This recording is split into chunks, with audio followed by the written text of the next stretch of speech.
Exposing the secret we don't dare mention. What my family hides behind closed doors.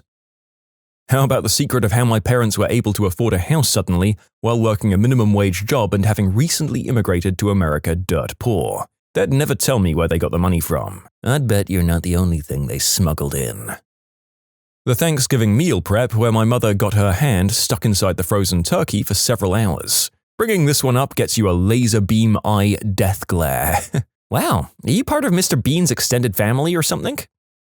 My second cousin was always very introverted. Nobody ever really saw him, and he never really met anyone beyond the immediate family due to him just not being interested in knowing any of us. He left home and cut everybody off. Heck, I had no idea he existed. Fast forward and my cousin is excited to bring her husband to the family reunion. The two of them had eloped, so we didn't know who this mystery man was. She walks up and, well, there's our second cousin with her. The older family members knew exactly who he was and, well, they were expecting and married, so we said screw it and we just had the family reunion. We don't dare mention the cousin thing because it's been acknowledged and we all decided to move past it so as to not make them feel weird. As many have pointed out, it's not so much a genetic risk as much as a social taboo. I still love them the same.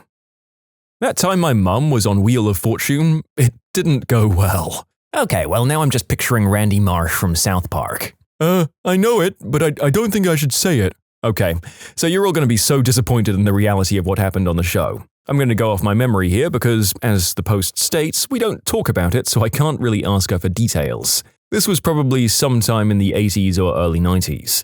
Basically, my mum knew every puzzle, but she'd spin one more time and each time hit bankrupt or lose a turn on the wheel. After the taping, Pat Sajak, another thing we don't talk about in our family, came up and said something to her along the lines of he had never seen anyone with such bad luck. I think she got $100 and the board game.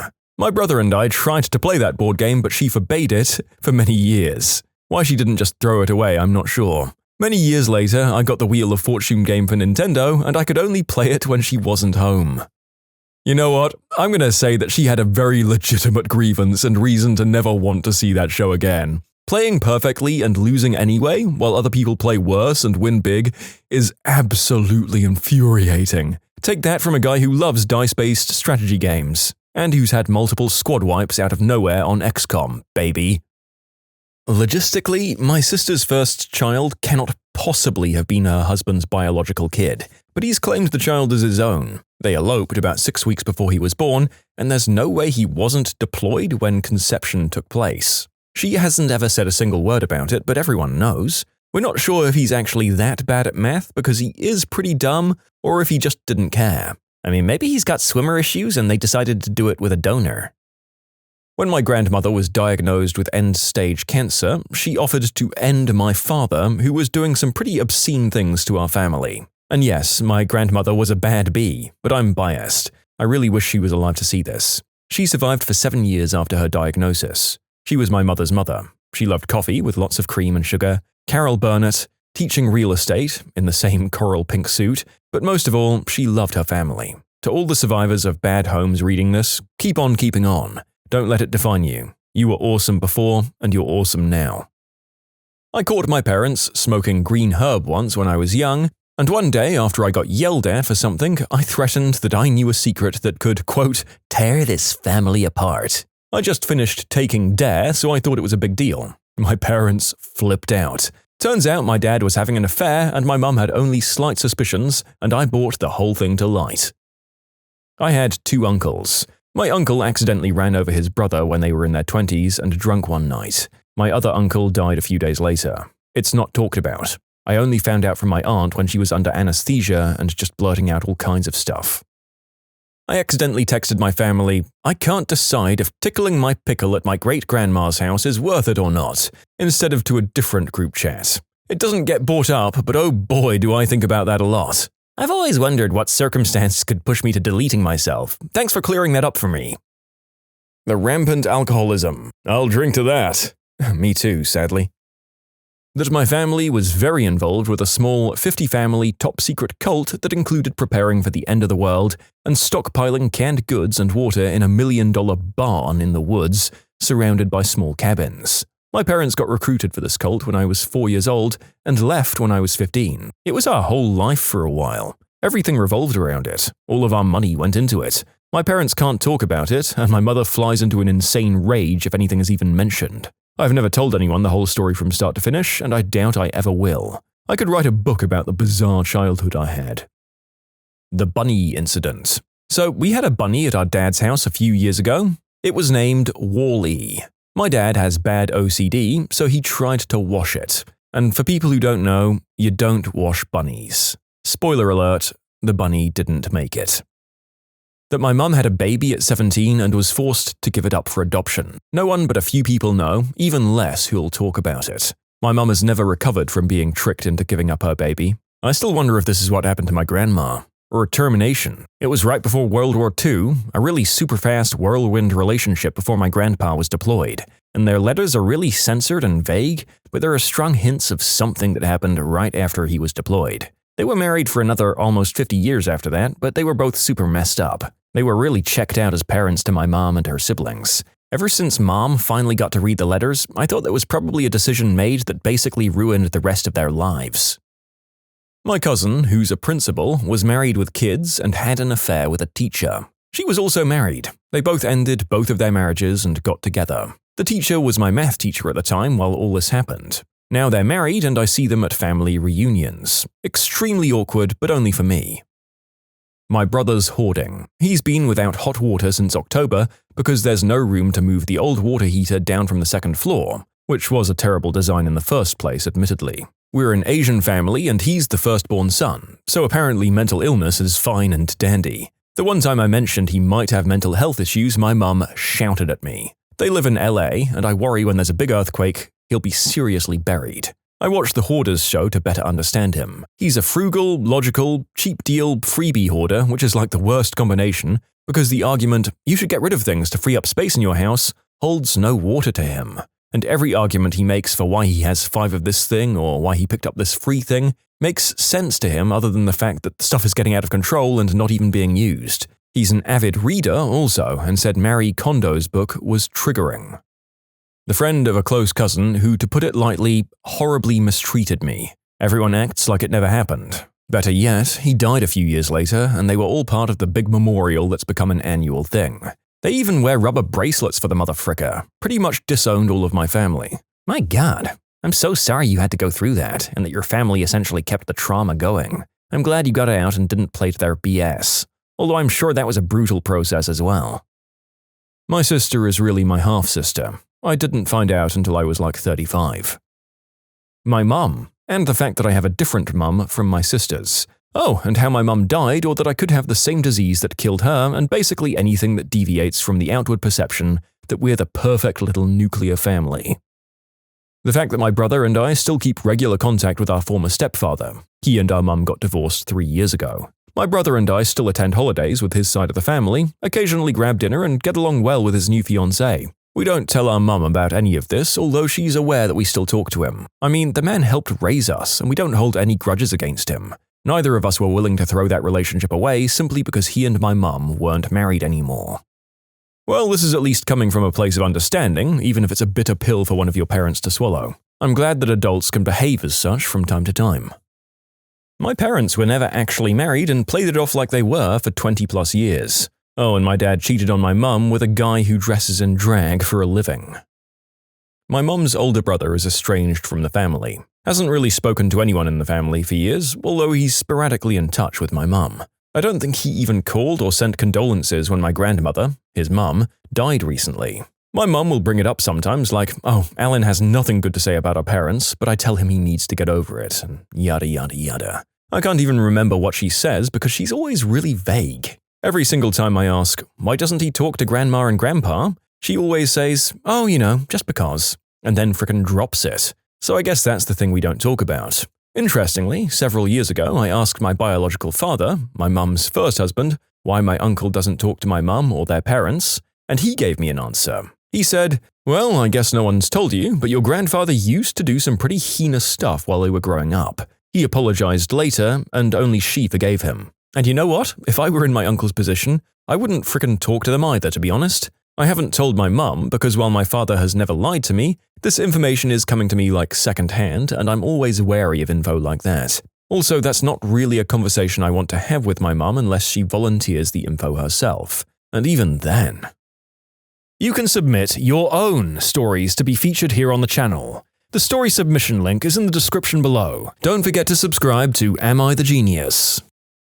So this is kind of a personal story that I still have no idea what actually happened, but I suspect night terrors. When I was in the 4th grade, I randomly hallucinated in the middle of the night that the walls and floor of my room were covered in huge spiders. And I don't just mean a few here and there, I mean the walls were made of spiders and almost forming hands to come out and grab me. And the worst part was I couldn't frickin' move the whole time. So I just stopped sleeping for a week, and then every time I tried to sleep after that, it kept happening. So I'd force myself to keep staying awake. Needless to say, my parents were terrified. I ended up in a hospital, and none of the tests came back with anything, and I was fighting any tranquilizer they gave me to not sleep. It was so bad I didn't sleep for so long that my brain was just trying to shut down. Eventually, they gave me a high enough powered med to keep an adult down, and after that, it happened again. My mother swears I was possessed, and I don't remember much about that week, but we just kind of pretend it never happened. Until I was 22, and hitting a super stressful patch of life in college, and it happened again. But I was older and able to recognize that it was sleep paralysis and some super messed up hallucinations. I think I've realized the incident back then was also sleep paralysis. I was just too young to really understand what was happening and was just too horrified to sleep. But my parents swear up and down to this day that it was demonic possession.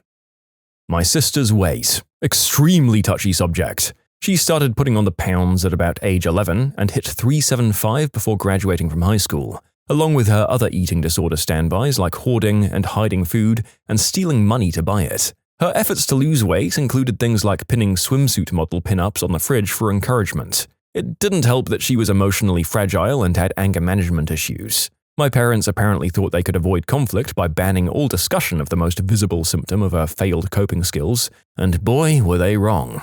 They didn't tolerate the lying or the stealing. There was some memorable shouting in our household, but there was absolutely no treatment for the actual addiction, the source of the conflict. How a group of my uncles and cousins, we're Latin and our family is huge, beat a man to death in broad daylight. My grandfather's second wife.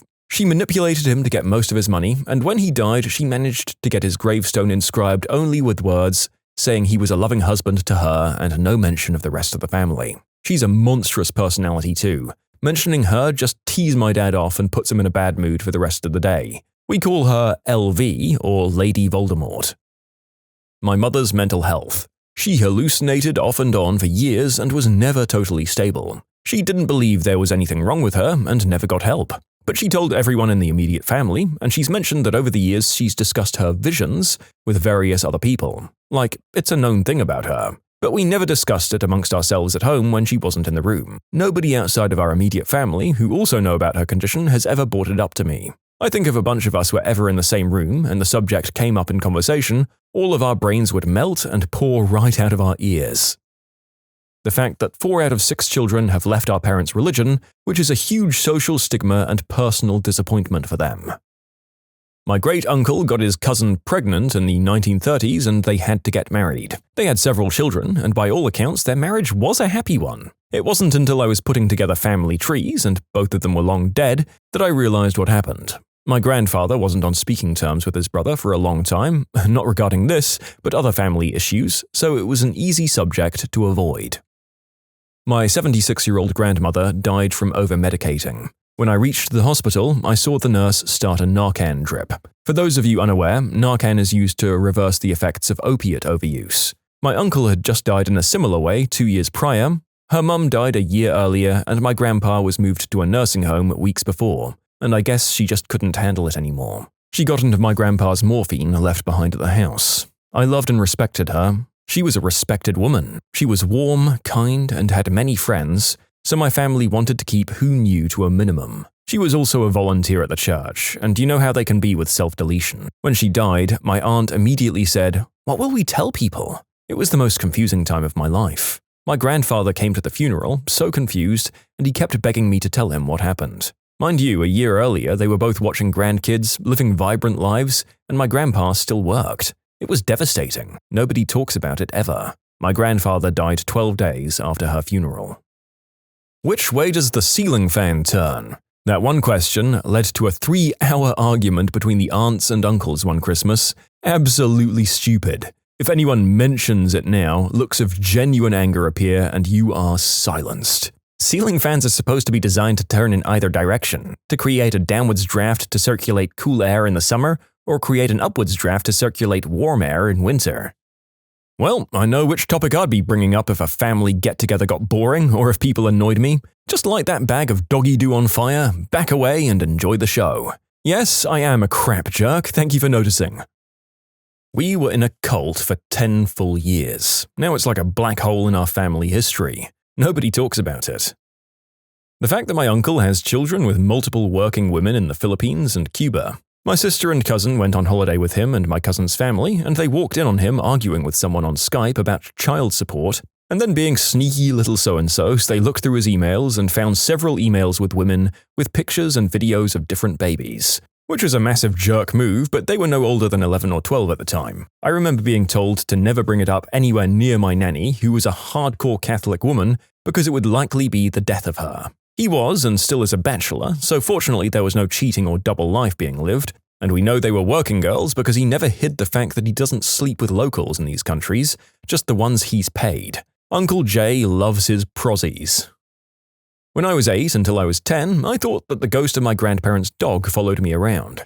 I only ever imagined it, but the idea freaked my parents out, so they sent me to this kid therapy place. I don't know exactly what circumstances led to me being sent there, but I know there were only a few sessions and little progress was made. After one session, my dad told me to tell the therapist that I made everything up and that I meant none of it. However, there ended up being no further session for me to do so. I don't know why they ended or what specifically got me there in the first place, what the goal was, or why my dad suddenly wanted me to abruptly end the whole thing. What my parents never found out, I think, is that I also believed that I would legitimately gain superpowers, and this notion was connected to the ghost of my grandparents' dog. This whole time period is rather sensitive to me, even now, because I ruined the social life for my young self until we moved to a different town, for unrelated reasons.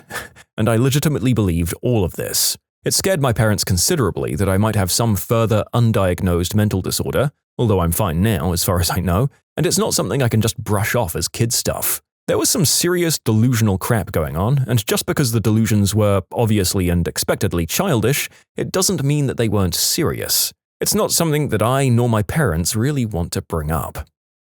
I have a half-sister 3 years younger than me. My mum told me at age 21. Why we disassociated with a family friend. He's guilty of some pretty morally obscene stuff, and it took us 16 years to figure it out. My mum thinks that people are following her, bugging her house, hiding cameras in the attic, and it's kind of like a conspiracy theory. It's all in her head. Nobody says a word about it. It's pretty bizarre, being that I'm the only one my mum trusts to actually unload all of it on, and begs me not to tell my father because he'll just get mad and roll his eyes or shrug it off. But that's all I do is listen, because I don't want to feed further into her dementia. It's pretty sad. I want my mum back. Those empty wine boxes in the trunk of her car. My mum had a half-brother who was gay. My granddad, her father, kicked him out of the house when he was 18 after catching him with another man in the house. He died during the acquired immunodeficiency syndrome, better known by its acronym, epidemic in the 80s. And my granddad didn't go to the funeral. I've only ever heard the story once from my mum. None of her sisters or my grandparents have ever mentioned it. I don't think I was ever supposed to know, but it makes me sad knowing I had an uncle that I could have related to, and I'll never get the chance to know him. This question implies my family talks to each other in the first place. Me. I am the thing my mum and siblings and relatives don't talk about. Grandma's secret biscuit collection. You've got to risk it. Our feelings. My brother's mental disability. My cousin is adopted, so until he finds out from his parents, we don't talk about it. That I have an older half-brother who I've never met. My mum was a victim of the unspeakable act in her 20s, and at that time it was always the woman's fault, so she was forced to give him up. I know about it, I don't know if my dad does, and I know my brother doesn't. I don't know where to start looking. My aunt married one of those crazy Second Amendment narcissists. Anyhow, he immediately gets to work gaslighting and trying to drive a wedge between her and my grandparents. Husband comes up with the brilliant idea of convincing her she's adopted. The idea takes, and she becomes frickin' obsessed with it. Grandpa gets tired of the bullcrap and decides to have a paternity test done. Grandma argues against it and then reluctantly agrees, and the results come back. As it turns out, my aunt's crazy husband was half right. How my uncle and auntie are raising my little cousin really badly. He's severely obese and they don't care. They continue to feed him only with snacks and not real food. On top of that, he has a breathing problem because his parents smoke a lot ever since birth, and it's destroyed his lungs. The wholesale sellout by my mum, who had 4 of us, before she married the next man. After that, we didn't matter and his 2 kids did. It messed us real bad. Men. What's something that would surprise women about life as a man? I'm a guy with kids and a wife who is a nurse that works nights. It's almost impossible for me to go to do stuff with them without someone saying something about daddy duty or mom got a free day today, huh? It's ridiculous. Not every male with a child out there is some deadbeat parent who only hangs out with their kids when they absolutely have to. As a single dad, I can relate. People act like I'm on some extreme adventure of babysitting, when in reality, I'm taking my 2 kids with me grocery shopping. I'm a single dad 24/7, it's my life. No biggie. My ex and I separated 6 weeks ago. Yesterday, I took my 14-month-old daughter to a parent and toddler group, and a woman there asked me if I was babysitting. I was absolutely frickin' livid, but I couldn't and wouldn't let on how I felt. I had to settle for, no, are you? No idea whether she got the message or not, but the look of confusion on her face was nice to see. This sort of post has come up in the past, and overwhelmingly, men say they don't get sincerely complimented often enough, so when it happens, it sticks with them for a long time. I had such an opportunity at the grocery store a week or so ago. A man was walking toward me, and I noticed he had a nice beard, so I decided to tell him I liked his beard. He smiled and touched it and said thank you. I feel like it was a small but good deed, and I hope it sticks with him as the genuine compliment that it was. Bearded guy here. Whenever I got complimented about my beard, mostly by men, a little flower opens up in my heart. We definitely enjoy compliments. I just got out of a 4-year relationship, and during some reminiscing thoughts, I realized she never once told me I looked nice or called me handsome or anything. I told her she was beautiful every day for 4 years, and I don't even know if she found me attractive. I have high self-esteem, which is probably why I didn't notice it was going on until after we broke up. I learned a long time ago that no one is going to love me the way I love me. She was a good girl. I'm sure she didn't realize she was doing it. It sucks. I've been there. We're also the ones that are supposed to initiate doing the deed when we don't even know if our girl is attracted to us. I've never felt the same longing in my life that some of these gentlemen do, but it's definitely a valid one. Positive affirmation is never a bad thing, even if someone doesn't necessarily show how happy it makes them. Some of us are just bad at taking compliments, but they do appreciate them. The biggest turn-on for a guy is if she shows interest in you. That's seriously the number 1 thing on my list of things that makes women attractive to me. And that's a problem, because I often find myself in relationships that aren't healthy in the long term for me. But holy crap, when a girl shows interest, it's like all the other items on my list of things that are good for me when a partner is concerned go out the window. And I brush off and justify all the things I've literally internalized as bad for me. Like, for instance, a girl who isn't innately curious has no potential for me. And I know this, but if any girl shows interest, it's like, give it another chance. It'll work out this time. It's different because she likes you a lot. Scumbag brain and scumbag pee-pee collude on a lot of this stuff. It's stuff like this that gets me some of the most. Constantly being the one who had to take the risk, put their foot forward first, take charge first. It's exhausting. Like, sometimes, couldn't you just decide where to go? Couldn't you sometimes initiate intimate moments? Couldn't you sometimes message me first? I finally found the girl who I think I match with damn near perfectly, but the communication is such a huge issue. It's exhausting, and if we don't fix it, this will stagnate, and I'll never feel like it's right. But she is an attractive girl in a world where her social media posts gets all of the attention, and as far as I can tell, all of her conversations are initiated by her friends. I don't think she understands what it's like on this end. She has a huge network of people interested in her. I'm just an average Joe with a few good friends and some acquaintances I'm friends with. We pretty much go through life unnoticed, save for negative attention. I've been going to a pet supply store for about a decade, and although I'm always greeted nicely, I'm generally left alone. I walked in with a baby in a carrier one day, and I was greeted by everyone, and every single employee went out of their way to ask me what I was getting and if they could get it for me. I was fully capable of getting a 30-pound bag of dog food, and the baby, But one employee simply wasn't having it. He ran back to grab the food and carried it to the checkout and then carried it to the car. I was shocked. I told my wife about it and she said, "They do that every time you go there, don't they?" Apparently, this is the customer service she receives every single time she goes there, or pretty much anywhere with decent customer service. She was shocked to hear that I didn't receive the same service. Me too. I love taking my 8-year-old daughter shopping because everyone is so nice and smiles at us. I'm a big scary guy, 6'4", 280 pounds, so no one smiles at me when I'm alone.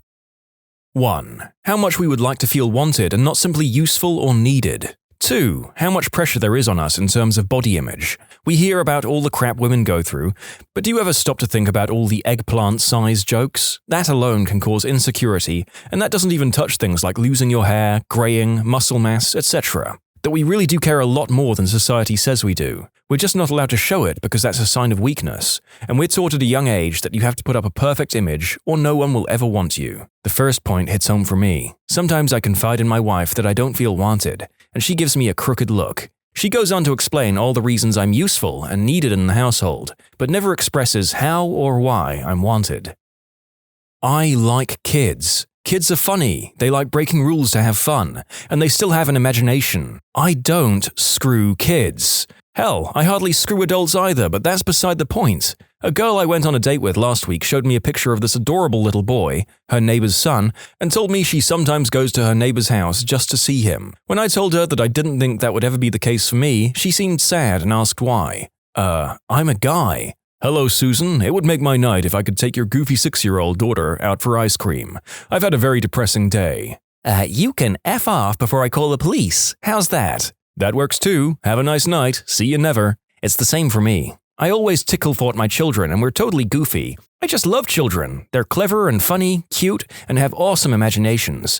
But no matter how cute somebody else's child is, I would never want to be alone with them or get into a tickle fight. You know, I almost put "touch them" on the last sentence, but in my mind I thought, oh man, that would be bad. When in my brain I was thinking, picking up a 2-year-old and saying hi to them. Society is sick. I volunteer at an after-school program. Every so often one of the kids, maybe 12 to 15 years old, will see me on the bus, run over and talk to me. And I'll feel the eyes of every single woman on the bus, making sure everything is cool there. I've had more than one woman ask, "Is he bothering you, honey?" Or switch seats so that they have a clearer view. I'm a clean-looking 34-year-old dude in a suit. That would never happen to a woman, and it's kinda sad. It's interesting, isn't it? Even as a guy who's worked with kids, I feel like I would make the same assumptions about seeing these guys do this, and I don't see how to change it on a societal level. Men have just as hard a time overcoming stereotypes as women. You, a woman, want to learn how to ride a motorcycle or want to be a programmer, and you don't want to be a housewife or spend all day cooking? Good for you! You, a man, don't want to cut the grass or learn to fix your car by yourself, and you want to spend all day cleaning the house and sewing pillowcases? Wake the F up and support your family. I get dirty looks anytime I mention that my wife does the mowing and most of the raking, like I've failed as a husband. If anything, I've won as a husband. I've got a wife that loves me enough to do the hard, annoying work because she knows my allergies will knock me on my butt. Same with cooking. Oh, giving the wife a night off, eh? Hell no. I cook every night. She knows I hate doing the dishes, so we made a deal. Man, this angry rant made me feel good about my wife. Haha. The book Lean In by Sheryl Sandberg actually described this pretty well. She said life as a man or woman is like running a marathon. With women, people from the sidelines are saying, "You can quit whenever you want, it'll be okay," which signified lower expectations professionally. Whereas men, people from the sidelines are saying, "You can do it, just finish," which signified people telling men to stay and keep going regardless, even if that's not ultimately what they wanted. It's hard not to want to disappoint or be judged by others. That metaphor really resonated with me, because the pressure is pretty real on both sides for these really real reasons. My ex fell into a trap of unrealistic expectations. She told me outright that she couldn't stand the fact that I didn't know what she was thinking without her telling me. Do I look like a freaking mind reader? I'm not completely awful at taking subtle hints, but I'm only human. If you tell me you need to go to a certain store to pick up a certain thing, and you say it in passing and never bring it up again, how can you possibly be mad at me a week later for not having taken you to said store? Take yourself to the store. Wait for Christmas and I'll buy you that coat, because I'm not that clueless and I will remember. Married almost 5 years. Made a separate Etsy/Amazon account for the husband. I go on there and make wish lists and never check the order history. Helped tremendously. One year I told him I need panties. I got 47 pairs for Christmas and nothing else. Dish towels for my birthday. Yeah. Wish lists save marriages. I remember my wife asked me years ago, "Hey, get any compliments on your bald head?" It was a drastic change, shaved head. She thought it fit my style. At the time, I only worked with guys. She looked amazed and shocked when I laughingly replied, "Are you serious?" I doubt anyone noticed. She thought I was heartbroken, but in reality, I would have been surprised if anyone did compliment. It's very rare to find a company or place of work that allows men to follow a seasonal dress code. It's really hot in the summer? Women can wear dresses or skirts, men are still wearing suits. It would be nice to be able to wear a nice pair of shorts if it's really hot out. The company where I used to work allowed men to take off their ties if it was over 90 degrees in the office. Can't get more accommodating than that. Haven't seen this one yet. My girlfriend was absolutely bamboozled by the fact that our family jewels can be raised or lowered by flexing. I mean, she was speechless for a good 3 minutes. Just to clarify, it's the cremaster muscle. Imagine you are trying to cut a pea short, now hold that flexed muscle. This works best when it's hot out and balls are hanging low. You will see the jewels move upward all the way to the base of your girthy manhood. Wait, what? Be right back. It's been 2 hours. For God's sake, man, are you all right? He may have overclenched. Get the tongs! From my experience, women talk about the act of doing the deed with their friends much more and in much more graphic detail than men talk about the same subject with their guy friends. I guess my point is that men aren't as sleazy or gratuitous as most women make us out to be. Conversations with me and my dudes about doing the deed? Friend 1. So how did things work out with her? Me. Oh yeah. Grins slightly. Dude. Nods in satisfaction. That's literally all there is to it. I mean, some men are still way too into trying to talk about the details of their encounters in the most graphic and disrespectful way possible, but my first man here is right in that they are in the minority. The complete and total lack of regard or value for our own lives, both internally and all too often externally. I don't mean to pick fights here, but when you hear about women and children first, men must register for the military draft, etc., it gets ingrained into you. You learn slowly but surely that your value is contingent upon what you do and not just who you are. You never feel truly satisfied just being there, just existing. You always feel like you have to constantly be working at something. And God forbid you ever become unemployed. Then you're essentially invisible. A homeless woman is often seen as more of a pity or someone to be sympathetic to. She must have been abused, had the unspeakable acts committed against her, etc. A homeless man? He's seen as a threat. He's seen as an outcast. There's little sympathy, even though, oftentimes, he may have gone through those exact same issues as the woman. It often feels like, on a certain level, society tends to see any problem that women have as being externally caused, whereas men's issues are often seen as his own failures or doings, etc. Men's problems are seen as being internally caused. Men are seen as having more control, which can be beneficial if you're wanting to be in a position of esteem and power, but it can also be harmful if you're struggling with mental illness or just to make ends meet. And that's why, I think, we so often refuse to seek help. We don't want to admit that a problem might be there, because we're afraid it'll turn into an indictment of ourselves, and no one will sit there and say, "It's not your fault, you're good enough, you're valuable just as a human being." Because I've never felt that a man's life is seen as unconditionally valuable. It's valued so often based mostly on what he does, or failing that, doesn't do. Women and children, by contrast, are valued just by being. It's a bitter pill to swallow once you grow up and become a man. You still remember being valued, but it's just not there anymore. You're supposed to have all this control, but you don't. Eventually, that pill all too often becomes literal. That's why we turn to green herb, doing the deed, video games, painkillers, adult flicks, the internet, social media, alcohol, smack, wherever we can escape to and pretend that we have control through or value in.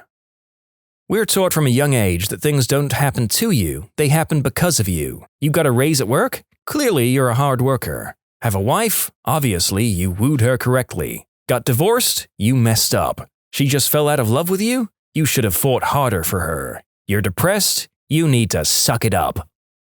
It's so lonely. Hugely important issue. Everyone, and in my opinion, especially men, should read this recent article on loneliness from the New York Times. Now, I've noticed a couple of things that relate to this issue. First of all, I've observed men form deep friendships and relationships generally, through shared experience much more than talk. It simply doesn't feel like support if you're just talking to me about me unless we've seen some crap together, which is a key difference for women.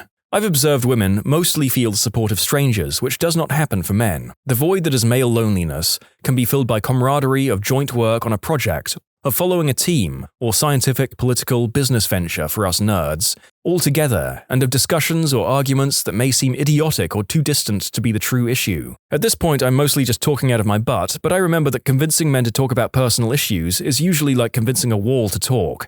Instead, take me out to a movie, to a diner for a milkshake and a silver cup, go to the fricking gym, or to a cooking shop or craft class. Second, I want to talk about older men for a second with regards to loneliness. If the things I've said above apply to us 20-somethings, they apply tenfold to the generations before. Many older men have lost some or all of the friends that shared their experiences. To cancer, murder, time, etc., these friends are gone, and it is, or seems nearly impossible, to form a comparable replacement. So older men don't even try. They may form surface friendships at the bar, but as I said, that's hardly going to scratch the itch of loneliness. It might keep them going, but so many older men just look and act like husks of their former selves because they no longer have friends. This issue is huge. Interesting thoughts. Here in Australia, we have this phenomenon called a man shed to help older men deal with loneliness. It's usually run by a local community and provides usually older men with a place to work on projects in a social setting. It's been quite effective in preventing and treating depression, from what I understand.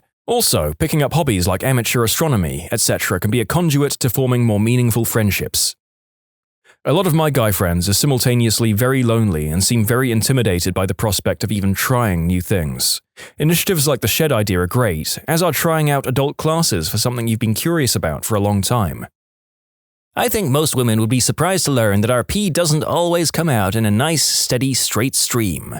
My wife still assumes I have no aim because of the times where it may be coming out in more of a splash manner, or the stream is just completely directed haywire. Does anybody else get splash on their shins? It's really gross when I'm wearing shorts. Gross when you feel it on your shins, but for me it's worse realizing after it also happens when you wear jeans, but you just don't feel it. You have to be scared of kids. For example, one time I was in the supermarket and a little kid came up and told me he was lost. But because people jump to call men kiddie diddlers here in the US, instead of walking the kid to the front or trying to help him find his mum and dad, I had to tell him to stand there and not move, and I went to the front and got an employee. Now here's the craziest thing. The first employee I found was a male, and his response was, "Hang on, it's store policy that male employees don't handle these situations." So he had to go and get a female employee who then helped the kid out. I asked the guy after why that was the policy, even though I kind of knew the answer, and he explained to me that it's happened just before in this store alone, where a male employee had gone to comfort a crying kid or help them find their parents, and either the parents or a stranger had accused them of trying to kidnap them. So if you haven't thought about this before, there you go. Now if you see a guy walking past a kid who's lost, you know why they might have just walked past them. It's not a lack of wanting to help, it's the intense fear of being falsely labeled something. Well, here's a few. Number 1, how much crap we give each other as banter from a young age. Borderline bullying at times, but it's definitely helped us to man up. Number 2, not every guy is a handyman. Number 3, body issues affect us greatly. It's overlooked as we don't often share it, as we generally don't have the same level of emotional support that women provide each other. 4, most common advice we have is to just deal with it. How awkward it is to cry or be emotional in front of other people, even in situations where it would be normal, such as funerals. Usually bottle that stuff up and save it for when you're alone, and then let it out so no one sees. When my dog died, I went with my family and girlfriend at the time. I was 20.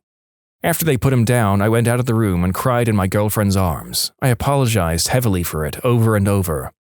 Even when talking about it with a friend later, I tried to downplay the crying and he told me, "What do you expect? For me to tell you to F you for crying, you sissy B-word? Your goddamn dog died. Of course you cried." Probably the first intimate initial moment I had with my now husband was when we first started dating. His grandfather died. Husband's ex-girlfriend showed up to his grandpa's funeral, and they ended up doing the deed. He was so messed up over it. I called him later to ask how he was doing, and he told me all of it and lost it crying. I drove over and comforted him, but the fact that he trusted me enough to tell me what happened and to cry in front of me really stuck with me. He kept apologizing. I'm not sure if it was over doing the deed with his ex or crying, but I was like, holy crap, you have nothing to apologize about. We hadn't decided to be exclusive at that point. and told him I still cry about my mum from time to time, and that's okay. It's so incredibly messed up the way society expects men to downplay or deny their own grief or sadness. Tears are a testament to the depth of a relationship or connection. It's total bullcrap that they're not okay to shed. How much stress a man can undergo without a mental breakdown. My wife stays at home with the kids and I work 65 hours a week so we can live in the suburbs. She has no idea how hard it can be to say no to her or the kids because money is tight. It breaks my heart sometimes to not be able to give them everything they desire. My wife could never understand how tough that can be on me. Feeling like I'm not doing enough or not man enough to provide. Tough crap. Life as a dad and a man. Sole breadwinner. It can be tough mentally and physically. My wife works hard. She takes care of our kids and our house. She also pays the bills. But I'm so tired. Always. What's the best question someone asked in life skills class? During student teaching, I heard a question a kid had asked. The kid raised his hand and asked, "So, if the mom were to have chest cancer, would her milk still be safe for the baby to drink?" The teacher thought it was a very out-of-the-box question, but unique, and praised the kid for thinking of it. I think they said their response was something along the lines of, "The mom probably wouldn't be in any shape to breastfeed." So the kid says, "Oh, okay, so could the baby still drink milk out of the dad's pee-pee?" The teacher had to turn around to avoid losing it in front of the kid. If you came on a table, would it move?" He was trying to ask if the sperm moved around in the seminal fluid, but had some poor choice of words. Wait, that's not how you check for mimics? "If I keep letting him pee on me, will I get pregnant?" Best day of my entire schooling career ever.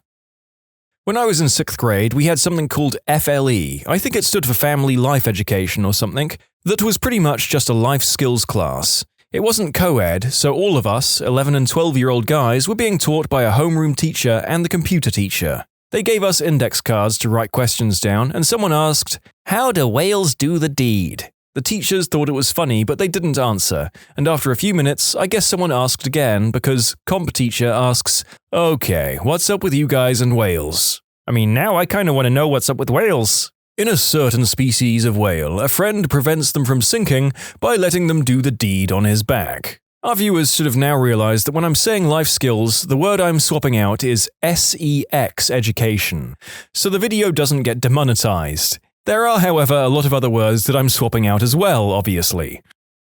I went to a private religious university that did a yearly life skills talk where the folks could submit questions about a week beforehand, and then have them answered anonymously at the talk. Best one was when the doctor leading the talk, scrolling through his list of questions, reads, "What is pubic hair for?" Pauses for a sec and says, "I have no idea," and just keeps scrolling on to the next one. Made me chuckle anyway. I did ask that question in life skills once, and I was laughed at by the class, and the teacher also did a, "I don't know," and moved on. I too have been waiting for an answer for over 20 years. I always assumed it was a protective cushion, just like the hair on your head. Hair on the head protects a little bit from bonks and falls. The hair on your bits protects them when you're smashing them together. So the teacher told us wearing 2 rubbers is actually less effective because of the increased friction, and a top mind in my class asked, "If you go fast enough, could you start a fire?" Asking the really important questions. A kid in 5th grade asked what the flavors on rubbers are for, while trying to stifle his laughter. The teacher responded with, "Use your best judgment." Can you get an STD if a guy splooges in your ear? Cue the rest of the class slowly turning their heads to look at this girl. You can develop hearing aids! Ha ha ha ha! When a teacher was explaining that you could in fact get STDs from oral fun times, a girl in my grade asked, "How can you catch an STD over the phone?" Solid question, I thought. Fun fact, telephone area codes in the UK use STD, subscriber trunk dialing, for long-distance calls, so in the 1960s and 70s, it was new and exciting to have a phone with STD. The teacher told us the average size of male anatomy. Girl beside me whips out a ruler, marks it, and proclaims, "That's tiny!" She then proceeded to ask if the balls slide in too, followed by a hand motion and a sound. Had us all in stitches.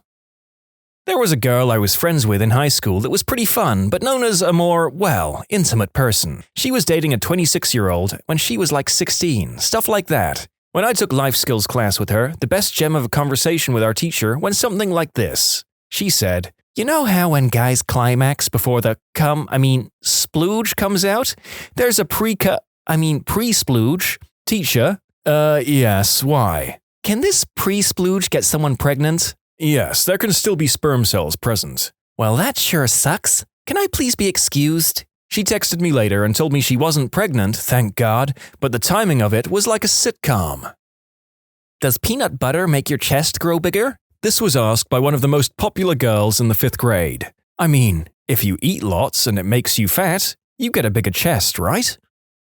We had an anonymous question box where students could ask questions they were too embarrassed to raise their hands and ask. A lot of times people would just write joke questions, but the teacher would read them anyway. One day the teacher reads the question, "Is it better to pleasure yourself with your left or your right pee-pee?" A kid in the back audibly says, "You're supposed to have two?" and immediately starts crying.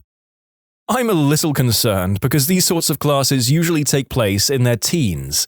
If that kid was that unsure of such an extreme fact of human anatomy, I'm worried. Here's one more chat from the anonymous questions box. If semen comes out at 30 miles per hour, how fast does a baby come out? Dear God, the anonymous question box was great in my high school. My second child came out close to that speed. Doctor almost didn't catch her. We had a box where people could write a question they were too embarrassed to ask, and someone would read them aloud for the teacher to answer. The best one was, "If I'm doing a girl in the butt and she farts, will my balls explode?" And the answer was... After she finally got the room of 15-year-olds to stop laughing, she informed us that no, it will cause him no harm.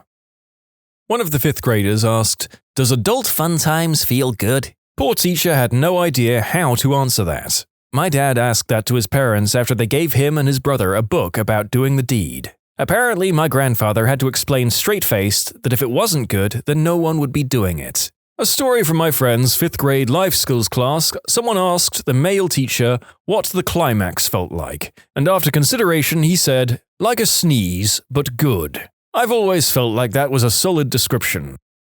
What's going to happen with all of these cucumbers after class? Girl drawing male anatomy on the whiteboard and then asks herself quietly, but loud enough for people to hear, "Are the balls in front of the pee-pee or behind?" I remember when the abstinence-only crew came to our class and presented their spiel about how life is so much better if you wait until marriage, and all that, then presented an opportunity to ask a question anonymously by dropping your question in a box. One kid asked how deep the butthole goes. Some kid asked what doing it in the ear was. The teacher squinted at him and went, "What?" Depending on when this was, the kid probably saw the Family Guy episode about that and assumed it was the real thing. Our teacher was telling us the different methods of pregnancy and STD prevention, and he said that the only way to 100% prevent both is abstinence. A guy said, "Where can you buy an abstinence?" Kid, why do people bounce up and down when they do the deed? Teacher, very casually, "I don't know, I guess they just think it feels better that way." Well, frick, that's one professional teacher. There's no way I would have been able to keep a straight face. Just imagine, a man with his eggplant and some lady and they're just not moving, just lying on top of each other, keeping silent, and awkward eye contact the entire time. In middle school life class, our educator was about to go on her spiel about abstinence. A golden exchange went down a little something like this. "We're going to talk about a certain concept today. It starts with the letter A. Who knows what we might be talking about?" A 12-year-old girl shouts across the room a word that begins with A and means doing it in the butt. My teacher asked my class on a similar note, "What's the one sure way to avoid HIV?" Guy in my class stands up and announces with his hands on his hips, "Only do it in the butt. If only." Sincerely from the gay community. I can't believe that in not one, but 2 abstinence classes, kids were throwing them off by asking questions about doing it in the butt. Well done, kids. My friend, can we cook human egg into an omelette? Good days. My 9th grade life class teacher liked to pick on the students a little bit for fun, and he asked one of the boys, "What would you do if you walked into a room and there was an undressed woman on your bed?" The kid immediately said, "Is it my mom?" I've spent many years teaching life class. In that time, many obscure questions have been asked, and I've prided on keeping a straight face and answering professionally. Apart from once. A class of 30 13-year-old boys and girls. The boy at the far end of my classroom, "Sir, what happens if we pee in her when we're doing the deed?" Quick as you like, a girl quipped up, "She'll dump you daft F-word." I did that once and she said it turned her on. You have an odd taste in women. I came here to write, is it possible to pee in a girl during fun times? This must be a more common question than I thought. Our 5th grade, 10-year-olds or so, life class, we had to turn in any questions on anonymous note cards. One person just wrote, "Why do people do the deed?" They had a good point. The video we watched didn't say anything about it being enjoyable or rewarding at all, just the mechanics of it. For kids who hadn't developed the urges yet, it was weird as F to think about. Can you break a hard pee-pee? Can I get pregnant from a dog? Popular blonde girl, 9th grade. Oh no. I think you mean ruh-roh. With a diagram of female anatomy projected on the wall, a kid raised his hand and said, "I have a question." Everyone stopped and looked at him. The teacher said, "All right, go ahead." "So that's where I put it in, right?" The teacher says, well, if you're talking about the act of doing the deed, then yes." The kid spoke loud enough for the room to hear him as he made a little note, "Put pee-pee in hoo-ha," then said, "Okay, can we go now?" Our teacher told the class that since we wouldn't ask a single question at the end of the 3-day class, we each had to write a question on a piece of paper, fold it up, and give it to him. He only chose a few pieces of paper to read from, and mine was the first. "Can you have 3 biological parents?" Me and a few of my buddies have been debating this for a while, and I wanted to prove to them that it wasn't possible. So he read it and got pretty annoyed and said, "No, it's not possible. Y'all are some messed up kids." Everyone was laughing, which made him even angrier. He angrily read the rest of the notes and then had the principal come in to talk to the class for quite a while. I asked at a Jewish day school, if it's Passover and a girl has a yeast infection, is it unkosher to eat her out? If you wear Coca-Cola flavored protection, do you have Coca-Cola flavored babies? Happened in 5th grade. Not really a question, but still funny as heck. Kid 1. What happens if the protection breaks? Teacher. Then your partner will become pregnant. Kid 2. Oh, crap. Teacher. Are you trying to tell me that you're active in that way? Kid. Not since I lost your mom's phone number. That kid was suspended for a week. Wasn't from a student, but the teacher said one of the silliest things I'd ever heard. He said he classifies oral fun times as the same as regular doing the deed, because the splooge can drip down into her hoo-ha from her mouth and impregnate her. I was stunned. Dear listeners, that was one hell of a statement to convert to a YouTube-friendly, safe-for-work format, and to know that a teacher said that in its uncensored format to children. My goodness gracious. What happens when you pull your foreskin back too far? Lots of pain and blood, along with a quick trip to the hospital is what happens. It's not fun. Can you get pregnant from doing it in the butt? Teacher, see me after class? My favorite reply to a question was a 5th grade girl. When I wipe, I can see I have some hair down there. How do I get rid of it? Of course, my response is along the lines of, it's natural, you don't need to get rid of it, it protects your body. To which a sassy little thing replied to her with a wave of her hand, "Girl, my mum gets a Brazilian, I'm just gonna do that." I had a hard time keeping a straight face. There was a kid in my grade who always asked some fairly strange questions during life class. Highlights included when he asked if a bug could crawl into a hoo-ha and if he could get it off with a glass of water as an adult fun time aid. 7th grade biology, not life class. We were talking about the 2-headed girls. My friend asked which one felt the climax when they did the deed, and what the other head is supposed to do when they're doing it. Do they look away, or is it basically a threesome? I nearly busted one myself from laughing so hard. Life class in an all-boys school. The lecturer mentioned that HIV can be transmitted orally and by doing it in the butt due to bodily fluid transfer during said events, but then said that the HIV virus cannot survive long exposures to air. I put 2 and 2 together and asked, so is doing the deed airtight, while miming the penetration act with my fingers? I got detention for a week. If 2 bearded men kiss, will they get crabs? Watts Middle High School, Centerville, Ohio, circa 1981. Credit the anonymous question submission box and a teacher willing to read out loud whatever questions came out of the box. Oh well, screw it, I've got a story for this. We had a gay dude with HIV come to my summer camp to do a life class talk. He asked if we had any questions, saying, "Literally any question." Someone took it literally and asked, "What's the biggest PP you've ever had?" Without missing a beat, the instructor said, "Bigger than yours." "If you're doing it really hard, can your PP break off?" Still cheers me up. Showing my age here, I was in high school when Jersey Shore was in its heyday. There's an episode where Snooki refuses to go into the ocean because it's full of frickin' whale sperm. So a girl in my class asked our health teacher if the ocean was in fact full of whale semen. My name is Ed. A girl asked me, "So what day do we start life class?" I took advantage of the situation and started rubbing my hands together and saying, "Ah, yes, whenever you like." An awkward silence followed, then one kid says, "Oh!" and starts busting up laughing. Then a whole cascade of laughs happen as people start to get it, and then the crowd that needed an explanation. A later addition to this story. Isn't it obvious enough that this happened in 7th grade when I was 12 years old? My goodness, I condemn those horrible kind of creeps, and I'm also an IT consultant that happily performed my duty to report on an executive who had kiddie content on his computer. Also, I admit, I thought of it at the beginning of the semester and I was dying for the right moment to say it. Thank you for clearing that up, Ed. I must admit I automatically assumed you were a teacher and I was getting very, very concerned. Not quite life class, but my high school brought in a guy that specialized in STDs to teach us about them, how to recognize when we or our partner is infected, and how to protect against them in general. Had an anonymous Q&A section where people wrote down their questions on paper and put it in a box, then he randomly drew and discussed. Most of the questions were either decent ones or your basic wee-wee jokes. Then he pulled one out and read, "Is it safe to do the deed on my dog?"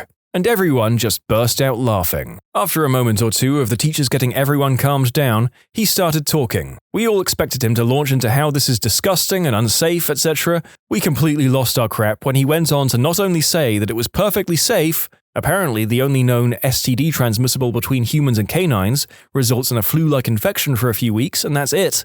But he actually went on to say that since humans and dogs cannot get pregnant from each other, he actually recommends this. The horror on our teachers' faces was absolutely priceless. It's truly a shame that this happened in the days before smartphones were really a thing. That crap was front-page grade madness. If a guy puts a pee-pee in a butt, can it get turned inside out? A guy in our 5th grade life class asked me if he could fit his entire head inside a hoo-ha, and then proceeded to sing A Whole New World. Dude was 10. Someone asked if you could use Saran wrap, the crinkly plastic candy wrappers for stuff like Jolly Ranchers, as a makeshift rubber. The entire class couldn't help laughing and we got in trouble because we all had to agree to be mature. You can't make freshmen act mature. Can you still get pregnant if the PP is too small and can't reach the cervix? Professor Speaker Person looked high as F trying to comprehend that one. How is Babby formed? 38 plus 2 weeks pregnant? Can u get pregente? Is semen flammable? What color is a zebra's pee-pee? Wait, I can contribute here. Guy in the 7th grade loudly decried wearing a rubber and said he had a better method. He'd put lemon juice on his pee-pee just before doing the deed, and even though it was terrible stinging for both of them, it killed the sperm and meant he could go in raw, worry-free. The next year he dropped to take care of his newborn child.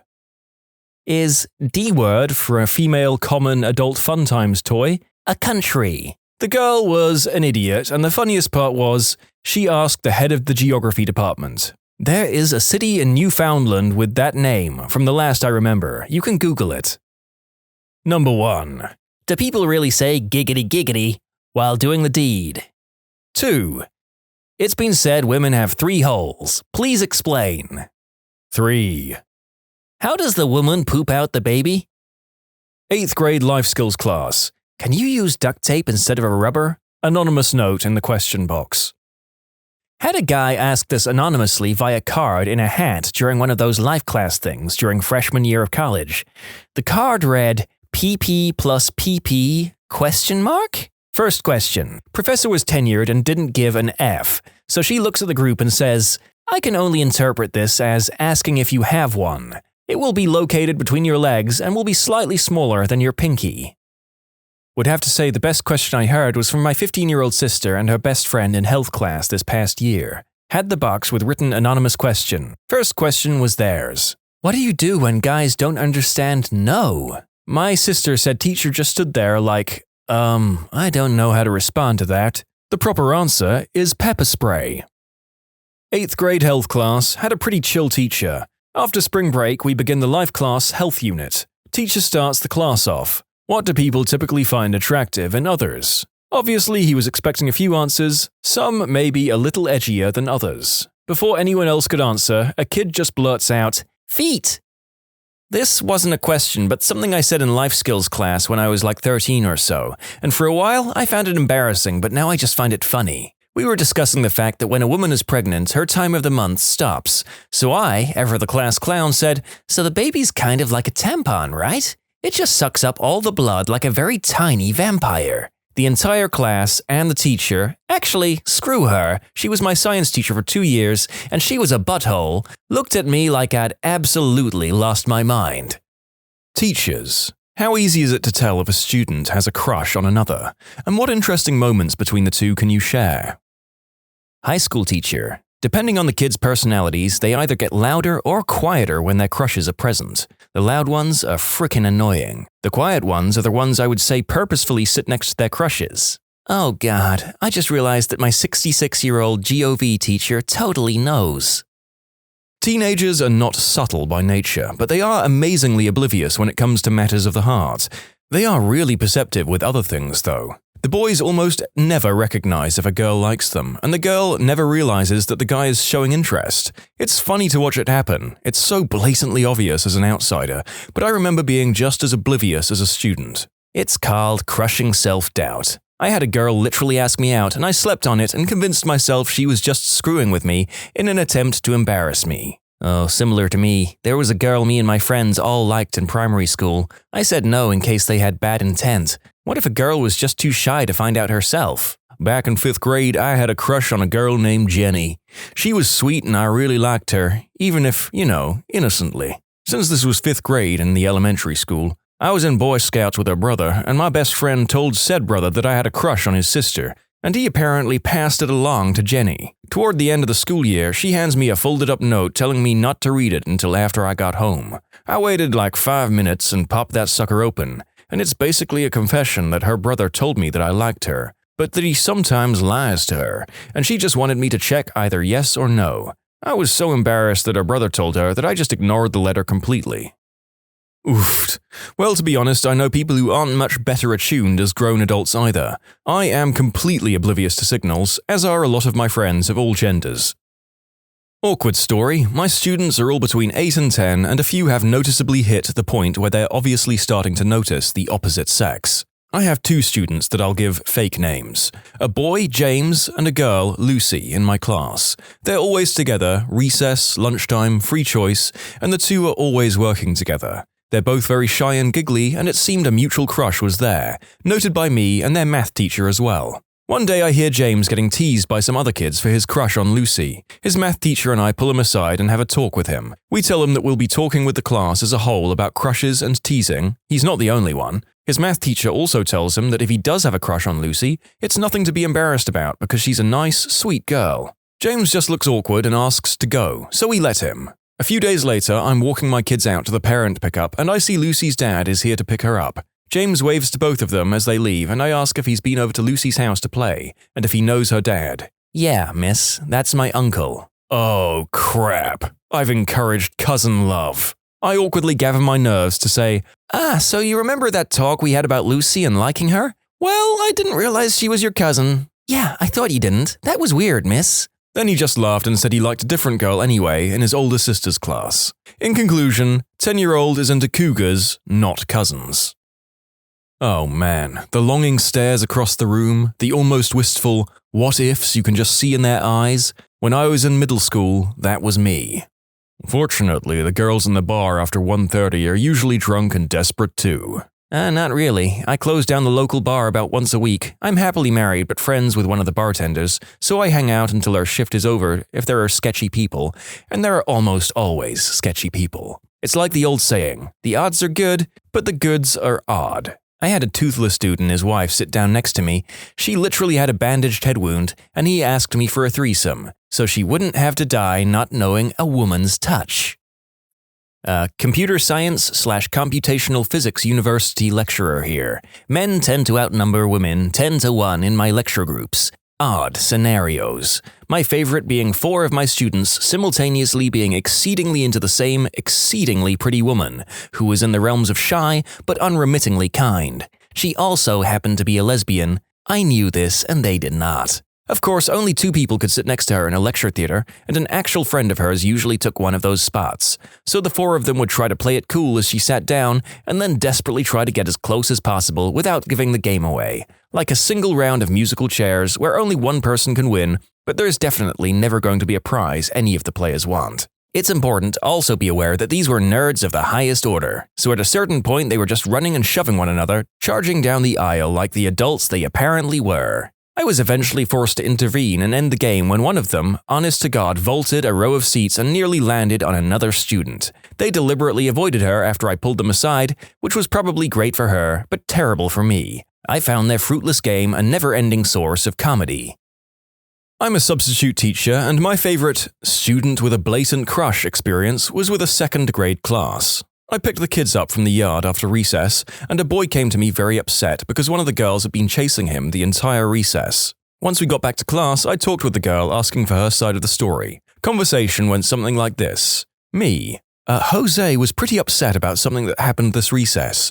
Do you want to tell me what happened? Girl. We were playing. He said you were chasing him. Is that true? Slight blush. Yeah. Do you think he wanted you to be chasing him? No. If you knew he didn't want to be chased, why were you chasing him? Huge blush, guilty smile, and hunched shoulders.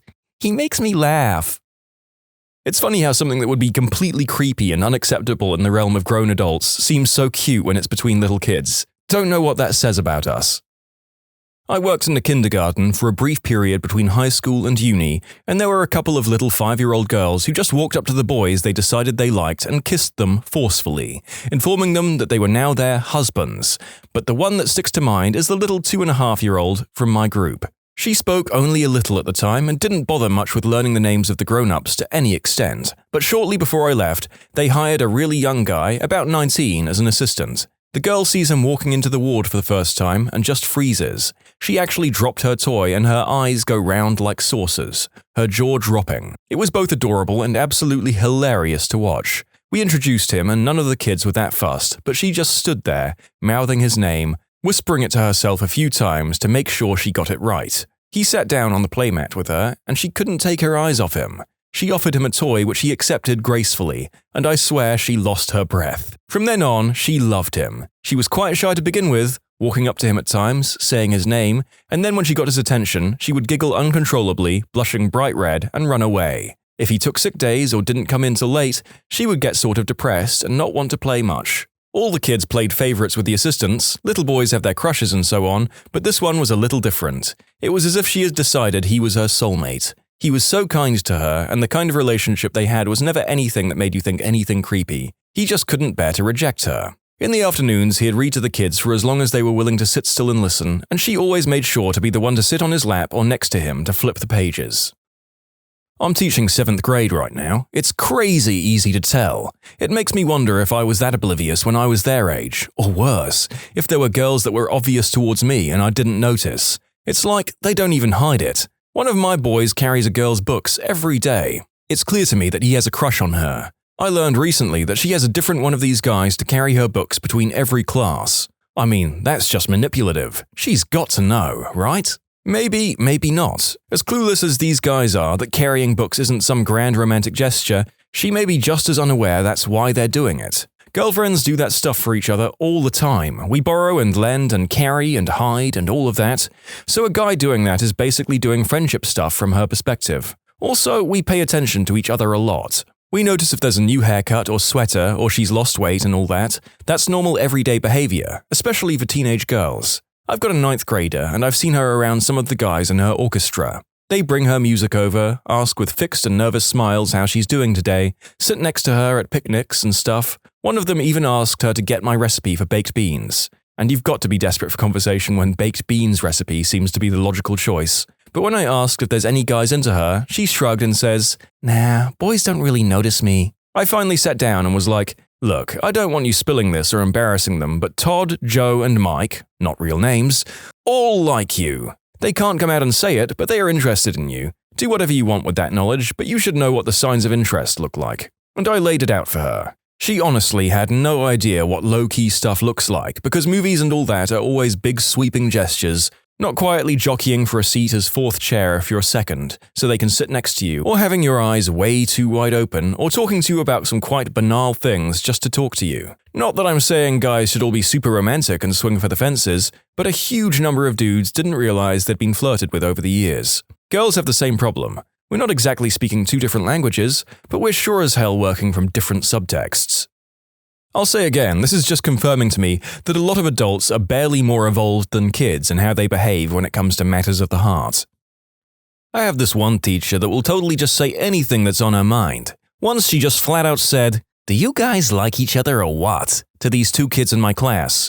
Within 3 days, they were dating and still are. That could have just as easily resulted in them being super embarrassed and avoiding each other forever. I know a teacher who did this all of the time. She paired kids together so much in her mind that she was obsessed with getting two kids together. Once there was this girl who liked to hang out with this guy in her class. The very first day she asked if they were dating, and the girl just said no because she had a boyfriend, and they were very happy. For weeks, the teacher would ask if her and her boyfriend had broken up yet, so that her and this other guy could date. Eventually, the girl told her to stop because rumors were starting to spread around the school. Then the day came when the teacher asked and the girl just ran out of the room crying because her boyfriend actually broke up with her. Her and the other boy never got together, but it was funny to see my sister give our teacher the death stare for making her feel bad, even when the teacher told her to stop because it was making her uncomfortable. Band in high school is a funny place. Since kids are around each other a lot more of the time than the average student, they tend to get band goggles. It's pretty obvious to see relationships blossoming. More often than not, it's a good thing, but every now and again you get the older upperclassmen boys going after naive freshman girls. And boy oh boy, does that turn ugly quick. The drama can be outrageous. Funniest, most shocking moment, a girl who's an awesome student had been dating a true player on and off for the last year. She went so far to tell me that she got back together with him after he cheated on her. So literally last Friday, I'm sitting in the band hall watching the kids practice. This sweet girl comes into the hall and is walking with a sense of purpose. As she passes me, she says something under her breath that I didn't quite get the first time. Confused by what she said, I watch her walk up to the guy. She grabs him by the shoulders and spins him around. She says something to which he responds with a short answer, but had that look on his face that he got caught doing something he wasn't supposed to be doing. She then balls up her fists and socks the guy 4 to 5 times and then storms off. At that point, I realized that what she said was, "Teacher, you're gonna have to write me an office referral." Best referral ever.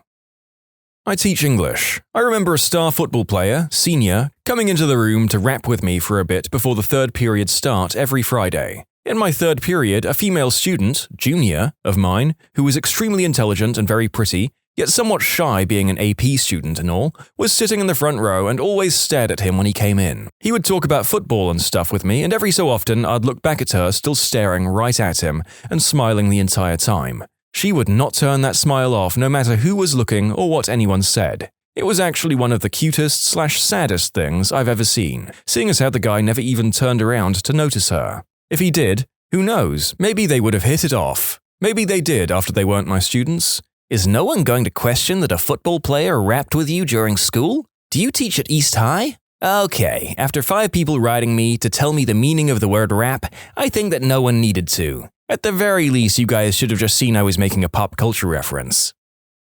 Former 6th grade teacher here, I was here to witness one of my kids take his first big leap, at lunch. He asked the girl he had a crush on, "Will you go on a date with me?" She smiled and said yes. Immediately, the boy on the other side of her said, "Don't go out with this screwbag, go out with me." She smiled and said okay. He was pretty shattered for the rest of the week. He was in the same class as the girl, so there was a lot of longing looks and wistful sighs. I'm pretty sure that's the kind of thing you remember forever. Middle school is tough, man. I wasn't a teacher. I was a teacher helper? I mean, it was only 6th grade, but it was extremely easy. Looking at everyone facing you, you start to realize what people are focusing on. I know when kids are texting because they look straight at me and every 2 minutes look down for 2 seconds and have their hands under the table. For a crush, it is the long stares at the back of their crush's head while fiddling with an object like the pencil or their hair. As a quick look away when the crush looks at them, It's easy. God damn, how many of our teachers were chuckling under their breath watching our antics at school? Anyone else wondering? Oh, it's painfully obvious most of the time. Here are some things I saw. Continuous glances at the same person. Body language that positions the person closer to the other person. Interjecting into a conversation that the person was not engaged in to begin with. Being helpful more so for that person than for anyone else in class. Flirting, obviously. Boastful storytelling. A lot of times it's outlandish and very obviously untrue. Hanging around the other person uninvited. And checking out the other person while oblivious to their surroundings. What's funny is that most people think they're being sneaky or inconspicuous. From my vantage point in the front of the classroom, these things seem so obvious as to be genuinely painful to observe. It was especially painful when the feelings were intentionally unreciprocated. I taught in college for a bit, if you're wondering. I'm not a teacher, but in 6th grade, 2002, a girl in my class, history with Mrs. Thompson, sat in the next row over from me every day. I was crushing on another girl and ignorant of the fact that she liked me. Midwinter, Mrs. Thompson is handing back papers and stops between the two of us while glancing back and forth and says something along the lines of, "I don't know who to give this paper back to." She says the girl's first name, or Mr., my last name. Mrs. Thompson hands the paper back to her. She'd been practicing writing her name with my last name so much in her notebook, apparently like many teenage girls do, that she had accidentally written it on her homework when she handed it in. 6 years later, at my high school graduation, a half dozen of my former teachers, including Mrs. Thompson, were sitting around talking with my friends and me and brought up that paper where a girl had written my last name on her paper. They found it cute and endearing and told other various stories of middle school love. A year and a half ago, I married that girl. College perspective. I can usually tell which of my students have hooked up. I can almost always tell when the girls are crushing on guys in my classes. It's usually painfully obvious, especially from the perspective of the front of the room. I can also tell that you're texting, no matter how much you work to camouflage it. Sometimes when I assign group work of any kind, I like to intentionally split up or subvert the secret lovebirds, just to see how they react. I'm a bit of a sadist like that. Oh, freshmen, all pheromones, alcohol, romantic overconfidence, and a complete lack of experience with the real world. So much fun. I work in college and teach early morning classes to 17 to 24-year-olds, mostly. It's painfully obvious who just did a walk of shame to class and occasionally who's screwing someone else in the room. The most awkward thing that ever happened was some guy who came into the class and interrupted a lecture to hit on a girl in the front row. He wasn't even a student, just some idiot who walked by our open campus and recognized the girl through the window as the girl who he saw at Jack in the Box a week earlier. He comes in and just starts talking to her. I'm in such shock that this guy just randomly walked in that I was speechless and just stood there watching it. After about a minute, I came to my senses and realized the situation. Here's this 40-plus-year-old dude, tatted up with his pants hanging from his butt, reeking of booze and cigarettes at 9 a.m., hitting on a very uncomfortable-looking tiny blonde, 18 years old. I told him this is my classroom and that I wouldn't have him interrupting. He would have to go. He didn't put up a fight, he just asked when the class was over so he could come back to mac him some. I told him we were out at noon. We were really done by 10, and that was the last day of class. The day of the final, a week later, on a different room, I kept my eyes open, but he never showed. I asked the student, but she only knew him from a single instance of standing in line in front of him at Jack in the Box. I teach 16-year-olds. When a girl likes a guy, she'll draw hearts on his notes. When a guy likes a girl, he'll draw male anatomy on her notes. That might be the greatest thing I've read in this collection of stories. A couple met in my high school chemistry classroom. This was 3 years ago. He was a junior in high school, she was a sophomore. They told me last fall that when the date is set, I'll be invited to the wedding. Best example of chemistry ever. This actually happened in my acting class just today. Our teacher said he had an exercise to show us how much subtext there is under the surface of our actions. Pick a person in here who you have something you desperately want to say something to and never could. Think about it really hard and don't make eye contact with them or they'll know. Everyone in this class knows each other very well. There's a lot of dirt to stir up. The silence was deep and uncomfortable. Now, go ahead and say it. You could hear their buttholes pucker.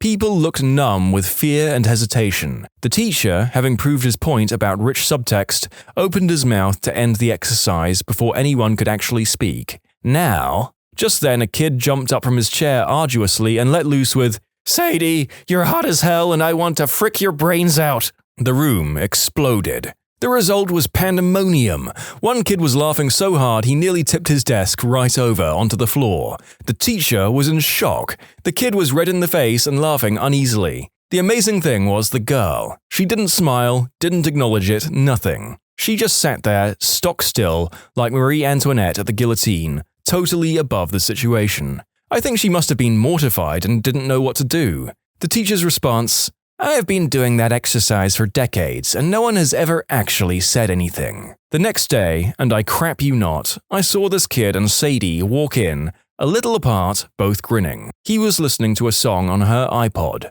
They both fell asleep in class. Great success.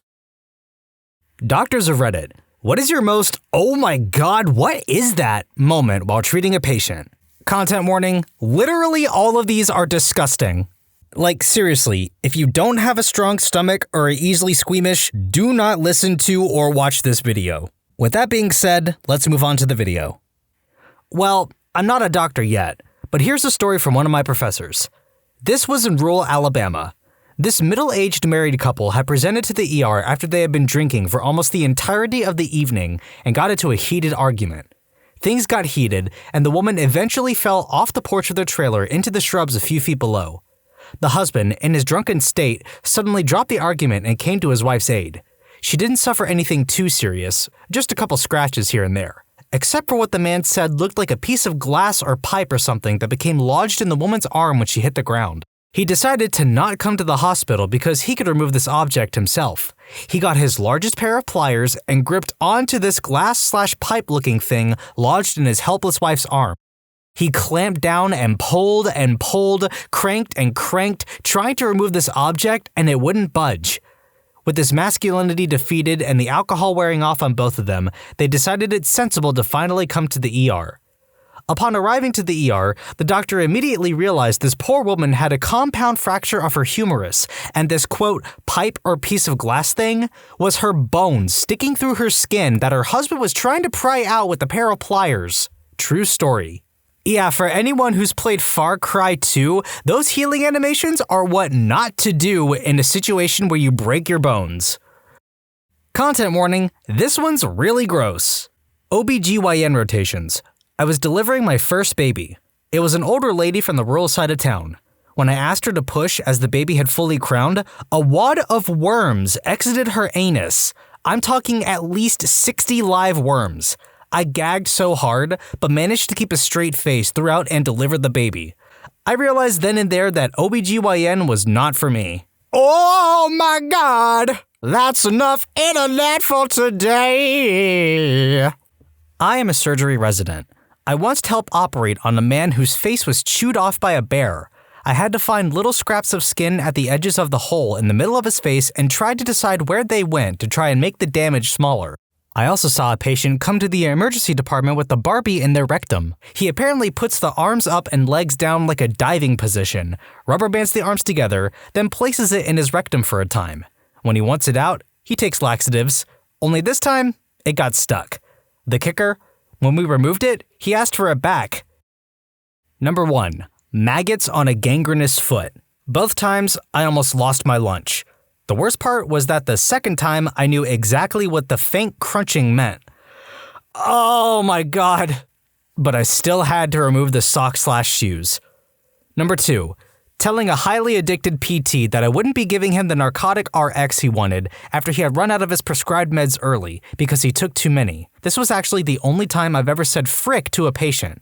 I'm not giving you an RX. I also spoke with your pain management doctor and he does not want me to fill anything for you since you made the choice to take too many of your medicines. The patient starts flapping arms and legs in bed. What are you doing? I'm having a seizure. That's not a seizure, that's a tantrum. Patient gets completely still, looks me straight in the eye, and craps his pants. What the frick did you do that for? Because you're not giving me the medicine I need. Now you have to tell the nurse to come clean me up. Yeah, no. I will have the nurse bring you a clean gown and a towel. Bathroom's right next door. This was in med school, dermatology rotation. I got to see my own patient. So I asked what the problem was. He told me he thought his genital warts were back. I asked why. He didn't say a word, but turned around, dropped his pants, spread his butt cheeks, and showed me a cluster of genital warts around his anus at least 10 centimeters in diameter. Even when he stood up straight, it was just sticking out of his buttocks. I put up my most professional voice to say, yes, I think you're right. The man thought this was hilarious. I'm not sure if I've not seen more surprising things after this, or I've just gotten used to them. ER nurse here. We brought a code trauma off the helicopter. A lady who was a passenger in a really bad wreck. Her husband was driving and was dead at the scene. Once we got her stable, the OR staff came to take her to surgery. I gathered up the clothes that we had cut off of her and grabbed her purse that EMTs had removed from the car. There was a lot of blood on it, so I thought I should just grab her wallet instead. I reached in and grabbed what I thought was her wallet, pulled it out. It had hair. It was a chunk of her husband's scalp. I interned in a city that gets very cold in the winter. Homeless people who were having a tough time surviving outdoors would come to the ED to get admitted, even if just overnight. They get a warm bed, a few hot meals, and a cleanup. This one fellow was in really rough shape, couldn't walk. The poor nurses did most of the cleanup, delousing, sponge bath, dressing the open sores. My job was to do the physical exam, including the mandatory rectal. Literally had to lift that scrawny flap of a butt cheek and pick the encrusted dirt/feces/matted hair away from the rectum to expose the anus. Thankfully, I only had to turn 180 degrees to reach the sink that I dry heaved into. But before this fellow can be discharged, he needs a podiatry consult. His black, gnarled feet have thick yellow big toenails that have grown in a circle and are now piercing the bottom of the toe, the reason he can't walk. Podiatrist intern comes in, starts a foot soak, and proceeds to tackle those nails with something that can only be described as modified tin snips. Now, you know how some people have that habit of opening their mouth when concentrating really hard? Yup, he clipped that nasty nail and it flipped right into his mouth. We shared the sink. It's okay, Ryan. You've only got 13 more minutes to go. You're gonna be fine. Story from one of my friends who worked as a paramedic in Hamburg for some time. Mind you, this is disgusting. They were called to an unconscious person, drug addict, who was slumped down on a park bench close to the train station where back in the days the most drug addicts would hang around. They approached the guy and tried to wake him up, checked his vital signs, etc., then put him on the ground. He had no shoes on, but only wrapped up his legs in plastic bags. If you have ever been around hardcore drug addicts, you know most of them don't smell too good. After a while, they just give up on personal hygiene, which incidentally is actually more dangerous than the drug itself, since they tend not to treat their scabs and whatnot. This guy reeked to high heaven, and once they proceeded to check his plastic bag shoes, they saw why. His legs up to his knees were completely black and full of maggots. He had an infection in both legs due to shooting up heroin and never treated them. My friend said that once they lifted the plastic bags up a little, which were melted into his decaying flesh, little mountains of maggots would fill around his feet. Hands down, one of the most disgusting things he has seen. Doctor here. When I was working in the ER one evening, I had my worst experience so far. I was called to one of the examination rooms that are designed for infectious patients. This is already a bad sign, as it usually involves some sort of abscess that needs to be drained. However, this time, it was far worse. I was told by the nurse that it involved a man who had bilateral venous ulcers on his legs and that they were now infected. I looked through his journal and saw that he last saw a doctor about 10 months earlier and no note of any checkups after, not by a nurse or a GP. Therefore, I asked my nurse when someone last took a look at his legs. Quote, not since his last journal entry. Then I asked when was the last time he changed his dressings on the legs. Quote, he hasn't. Some background info on the patient. Old man who lived by himself in his trailer that was parked in the middle of a forest. He had no running water. He was a bit of a drinker and a general I don't give a crap mentality. Awesome. Suited up and went into the room. The room smelled like an odd combination of stale beer, mold, and disease. Certain infections smelled different, and this one was very pungent, almost sulfuric. I introduced myself to the patient, who didn't understand what the heck he was doing there. All he wanted was some antibiotics for a flu, and then he was sent here. Why the heck do you want to look at my legs for? They were already taken care of last year. Great. So we started unfolding the dressing. They were crusty and crackled as we unwrapped the first leg. As we got deeper, it changed color to some sickly yellow and the stench became worse and worse. One of my nurses left the room to throw up. Then I saw it. Very small, but inside a fold, there was a little maggot who squirmed. Crap. When we finally got to the wound, we saw all the little maggots feasting on this man. There must have been 50 of them. The stench was absurd. I was focusing a lot to breathe through my mouth, but then I felt like I could taste it, which made it even worse. My nurse came back and promptly went out again. I unwrapped his other leg, and same story there, but the infection was much deeper, and I could see a few tendons on the base of the ulcer. Absolutely delicious. We had to clean off the maggots and place them in a bowl, but they were squirming and went on the floor and crawled all over the place. I had to watch my feet so I didn't step on them. After that, we took the patient to hose him down to at least try to get rid of some of the smell. Then booked to the OR for debridement and a fresh vacuum dressing. Discharged a few days later with strict instructions and booked him in to return for redressings and checkups. Then, we never heard from him again. TLDR, maggots. Lots of maggots. Removed a shoe from a patient with a severe diabetic foot. 2 cockroaches crawled out of it. Paramedic here, working in the ER one night. We had a guy come in complaining of groin pain, so we bring him back, and it turns out he has a master lock, the kind with the spinning dial that you used to secure your locker at school, locked around his member. Essentially, blood could flow in, but could not flow back out, so this thing was hugely swollen. He had panicked after he realized he could not remember the code, dealing with a real genius here, and he took a screwdriver to the dial and snapped it off. So, we consulted with urology, and the urologist wanted to take him to surgery, cut his ween lengthwise, slide the top out, then the bottom, and then suture it back. Needless to say, the patient wasn't thrilled with option A, so option B was for this big nurse, we'll call him Tom, to go in with bolt cutters and cut it off. Option B selected, curtain closes. Tom gives a 1, 2, 3. A loud scream at 3, a pop noise. Tom exits with a broken lock, and the man was sent to the floor to recover. That's just one of so many, but I always tell that one. A bit late to the party, but here's my contribution. I have some nasty pus stories, but I think the top post wins hands down in that category, so here's something a bit different. Just a couple of months ago, actually. Woman about 35 years old comes in for a pap smear. Okay, no problem. Put the speculum in and maneuver it around a little bit to find the cervix, and I see something dark brown in the right lateral fornix. My first thought was, oh crap, cancer. You see, when I was an intern, I had a patient on whom I found very dark, friable tissue on the posterior wall of the upper genitalia, which eventually turned out to be rectal cancer that had spread into the genital wall and was quite advanced. You know, one of those patients you kind of never forget. Anyway, I try and gently scrape at this dark brown area to get a feel of what it was when the smell hit me. I imagine if death itself died and rotted for a few weeks, this is what it would smell like. My medical assistant scooted away to the edge of the room. Poor thing couldn't leave the room as she was my chaperone. I stopped breathing through my nose and started to breathe only a couple of times a minute from my mouth, of course turning my head away from the source of the smell to take a breath. Anyway, maneuvering the speculum a bit more and scraping a bit at the brown area some more revealed an answer to the mystery. It was a cylindrical, thick wad of something. An old tampon. The patient had no idea that it was there, and her period had ended over a week ago. So this thing had been there for over a week, and the lady was walking around living life as usual. Thankfully, she did not get toxic shock syndrome. Retrieval of the tampon was uneventful, and the lady was sent home with advice on being more careful with remembering to take out tampons, or perhaps consider switching to pads instead. Imaging tech here, so I basically look at black and white images of people's innards. Once I had a guy, and it looked like his abdomen was filled with fluid, but it looked very odd. Then I realized the fluid was moving. The guy had the biggest aortic aneurysm I've ever seen, so big I couldn't measure it on my machine. He got sent off to the hospital.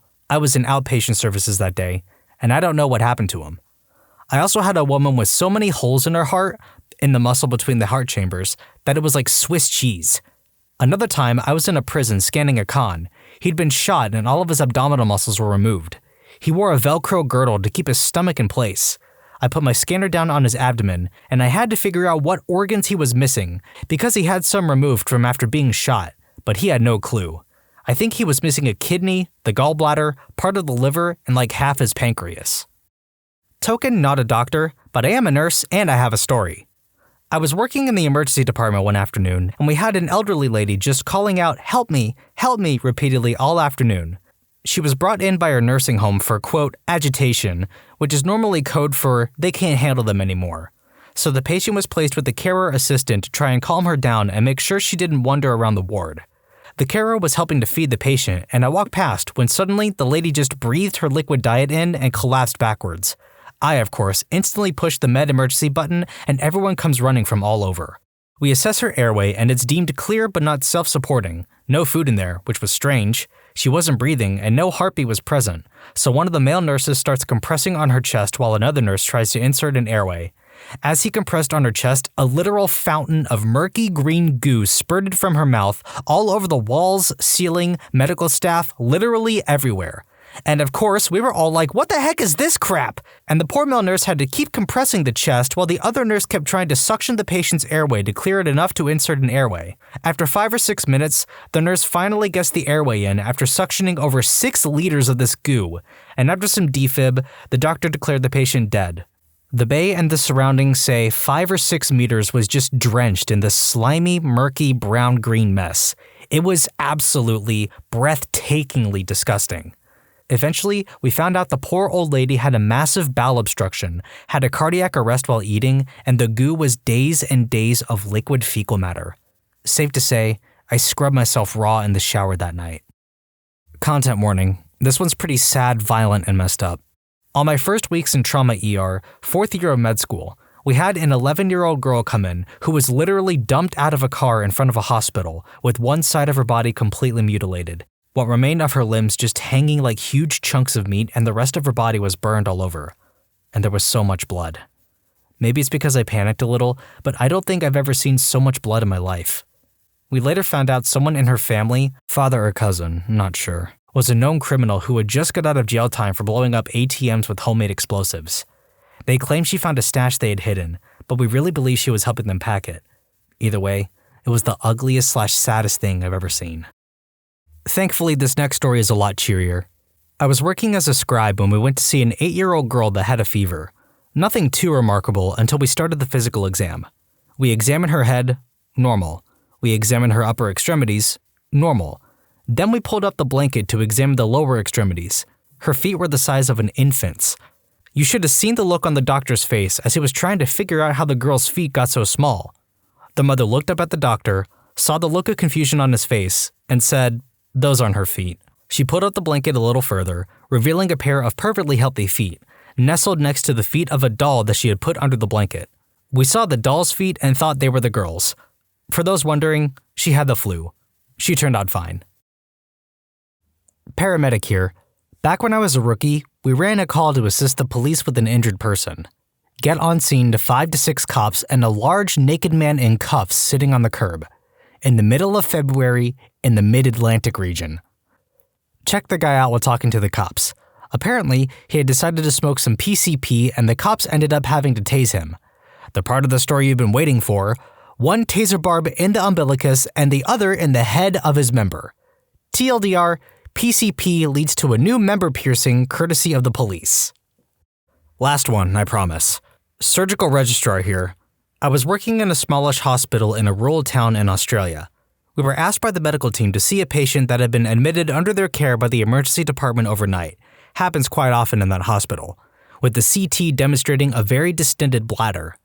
They apparently had trouble with the catheter, so they called me to have a look. With much hesitation, I went up to see her on the ward. So I managed to put the catheter in with a lot of trouble. This lady was fecally incontinent. A little bit of urine drains out, and I just keep thinking, something's not right. I go back and look at the CT scan, and the IDC placed in the emergency department looks like it's appropriately positioned, subsequently pulled out. Behind it was one big sucker of a uterus, absolutely full of what appeared to be a fluid density. The report read, along these lines, I crap you not, as follows. Conclusion. There is a very distended bladder. The catheter balloon is situated in the prostatic urethra. Moderate to severe hydronephrosis is noted. To all the people pointing out that women don't have prostatic urethras, I'm well aware. That was the whole point. The radiologist was very embarrassed and apologetic when I called him to amend the report. Long story short, I speak to the consultant. We get her to theater. With great difficulty, we managed to dissect our way around this huge uterus, and we called the O&G guys to come and help get it out. Unfortunately, during this process, the uterus bursts, and there is a boatload of pus that just streams out. It smells so freaking horrible. There are people gagging around us at this yellow-green, sulfuric-smelling goo. The scrub nurse can no longer take it and vomits in her mask. The consultant is looking at me like, "Screw you for bringing this to theater." We finished this case and I am so glad. I get home and I keep thinking, I can still smell this awful thing. I have another hour-long shower. All night I can still smell this thing. Morning comes, I can't have breakfast because I can still smell it. I get to the hospital and everyone is wearing masks. Apparently, the smell was so horrible, and the extraction in our theater was so outdated that it had somehow pumped the smell into the vents around the hospital.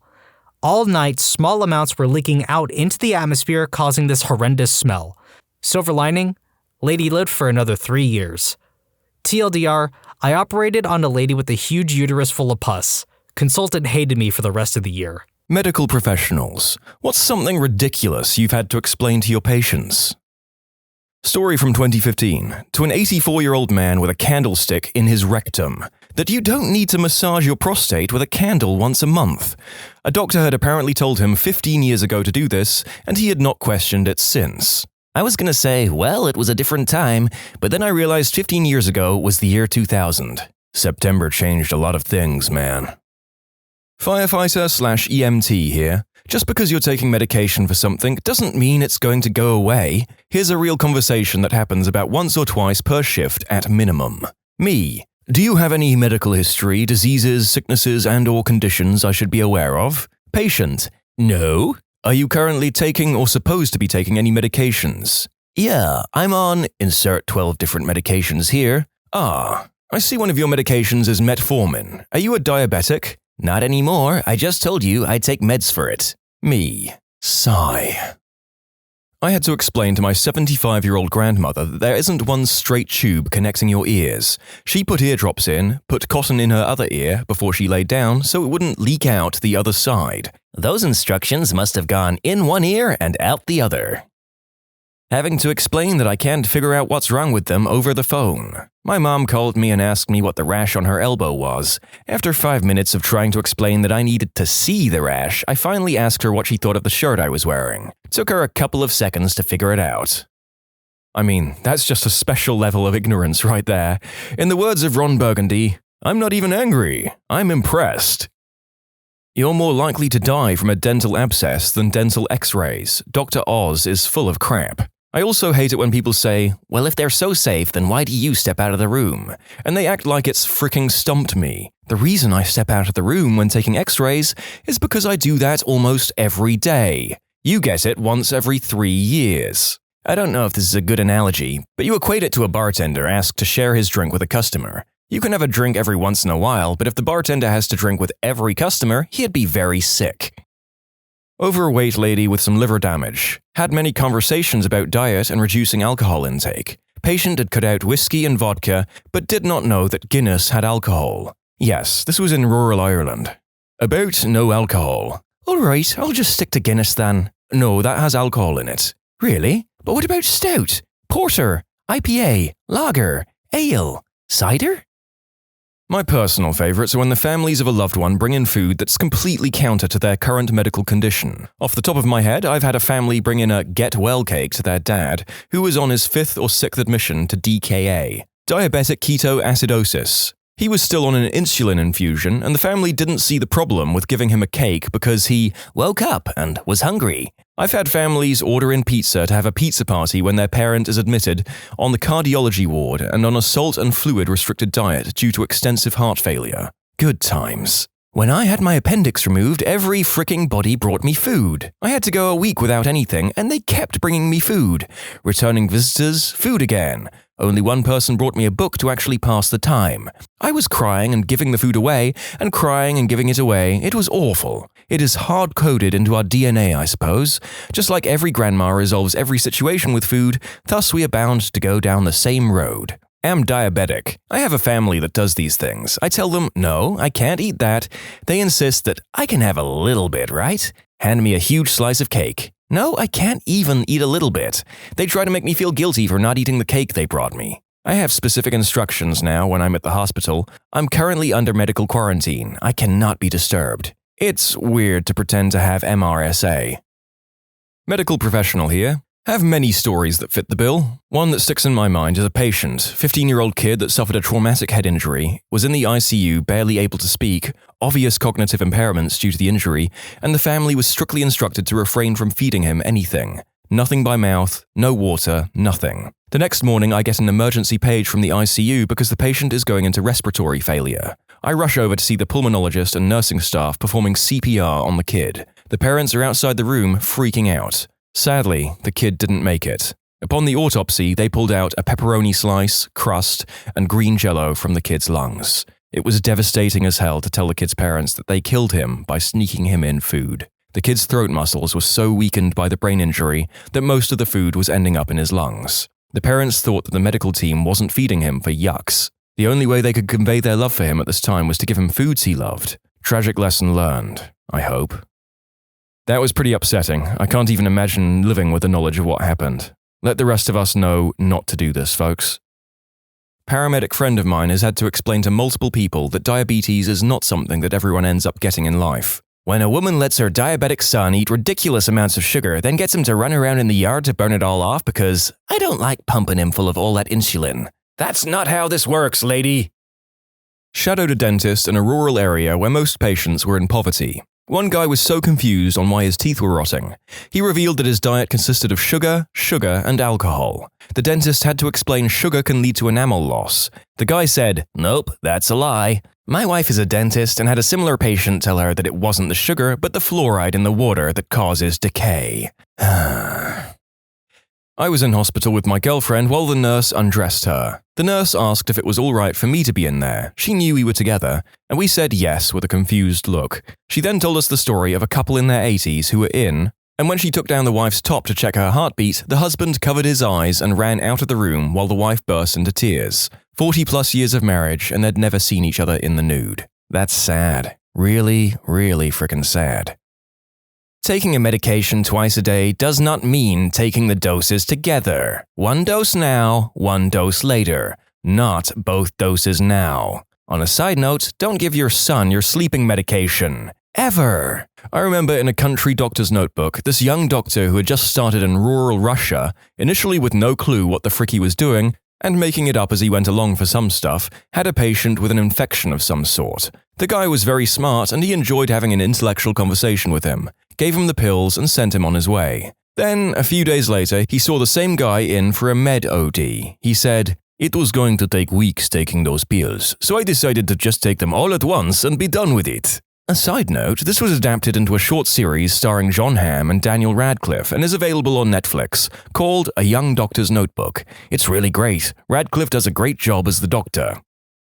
Repeat patient of the STD clinic I work at. "Isn't there something I can buy, like over the counter, so I don't have to keep coming back in for chlamydia?"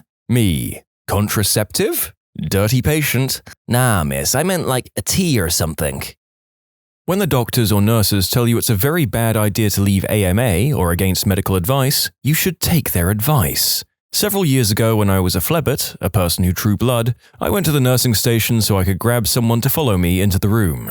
The patient was given a clot-busting drug, TPA. This stuff makes heparin look like child's play, and I would need to have a nurse hold pressure on the puncture site for at least 5 to 10 minutes to see if it had stopped bleeding in that time. The nurse told me stone-faced that they left AMA. After that drug, falling down could cause serious injury because you just don't clot at all. He was back in ER a short while later. Another lady decided that even though she was in the ICU, that since she got 4 units of blood and felt much better, it'd be okay for her to go ahead and leave. No, it's not okay. That's stupid.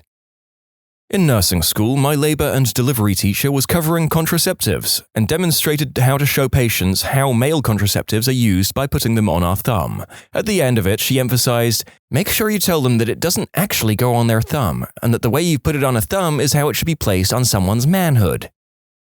I had a patient that was truly concerned that his cancer was contagious. He wanted to know how to keep his puppy from contracting it. He was literally more concerned about his tiny puppy getting cancer because of him than his own health. I'll never forget the joy and relief I saw in his eyes when I told him he could have all the puppy cuddles he wanted. For those of you wondering, the puppy cuddles were curative, of course. Aw man, that's super sweet. Dumb as heck, but still super sweet.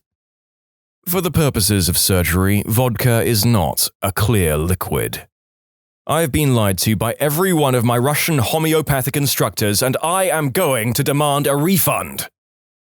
Ooh, I have another one. I'm a nurse in general surgery. My patient had a note in her chat to not let her have any of the cups in the room, which I thought was strange.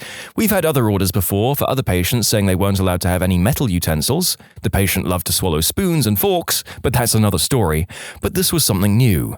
I quickly found out why when I walked into her room for a morning report, and several cups of urine were sitting on her sink. Apparently, she was too lazy to get out of bed to pee, so she had her husband sneak in some more cups to conveniently pee in. No, peeing in a cup is not allowed. This happened multiple times after multiple talks with the patient, hence the order. Since I'm getting a lot of requests for the spoon dude, unfortunately it's not a very exciting story. He was a young gentleman in his late 20s and early 30s who came somewhat frequently to our floor for retrieving silverware from wherever it got stuck in his GI tract. Some people eat paper or laundry soap. His thing was swallowing cutlery. Once he downed several knife handles. How did he get the handles off? What drew him to these particular knives? After he ate one, what did it feel like to continue swallowing the others? So many questions. All meals were supervised for his visits.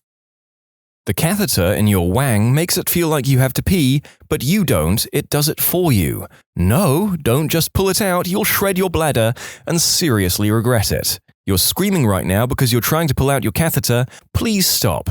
No, don't throw your pee bag at me, you'll be arrested for assault. Sincerely, hospital security. A few years ago, I was taking care of a woman from a rural part of our state. She had just been diagnosed with pancreatic cancer and it wasn't looking good. Her husband was kind of keeping his distance from her. As I was doing something in the corner of the room, he came up to me and whispered, "I can still kiss her, right?" I then had to explain that cancer is indeed not contagious and he won't catch her cancer. It was kind of heartbreaking. Oh man. Number 1. Soda has sugar. I had a diabetic man who didn't realize this. I just don't understand how it was even possible to not know this as a grown adult. He was a completely normal person otherwise, which is why it had me asking, WTF? Number 2. Pouring Lysol on your diabetic foot ulcer won't keep it from getting infected. Number 3. When we said clear liquids only, like Jell-O, water and popsicles, we did not mean that you should convince your mother to blend you some McDonald's burgers and fries so you can drink that through a straw. Number 4. Unless you've already done it at least once before, pushing a baby out of your hoo-ha will neither be a pleasant nor quick experience. Had a couple that had been trying to get pregnant for over a year without success. Turns out they did the deed once and were waiting. Per our professor, she was counseling a couple and was starting to consider doing fertility tests before it came out that the couple were using protection every single time. Probably to all our benefit. Yeah, that's like a non-lethal Darwin Award. When you were told not to eat 12 hours prior to surgery, it wasn't a polite suggestion. We had a patient coming in who we told not to eat or drink anything, even water. So he drank Gatorade since we told him he couldn't have water.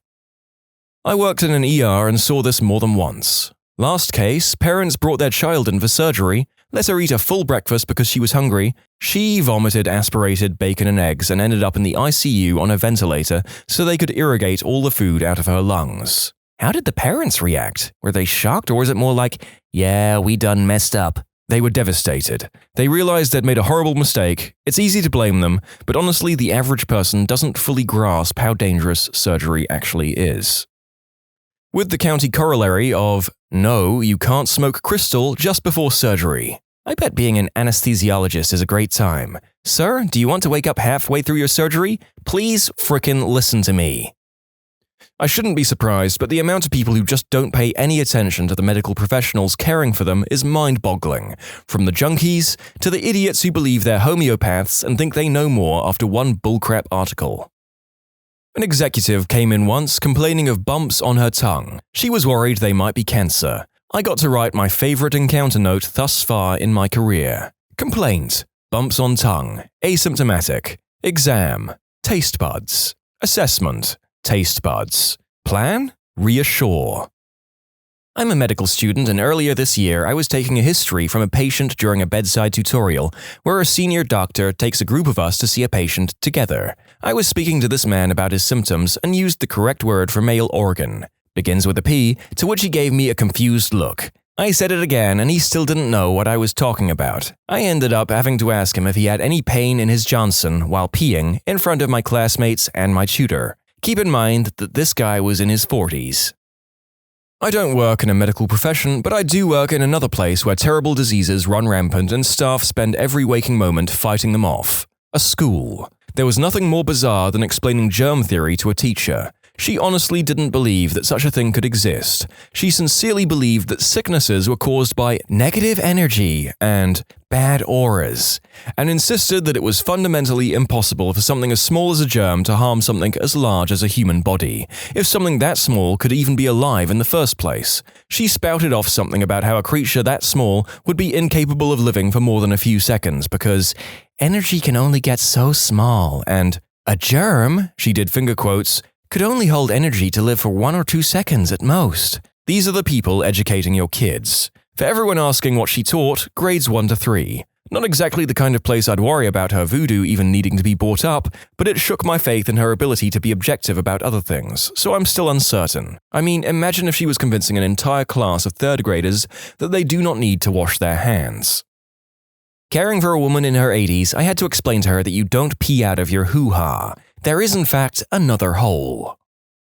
I'm a veterinarian and I don't understand owners sometimes. I work at a clinic of a vet who's also a private animal nutritionist, so sometimes we do house calls for special cases. Client Bob's dog isn't eating well and he has no clue why. I go over and ask him to show me his feeding routine for his dog.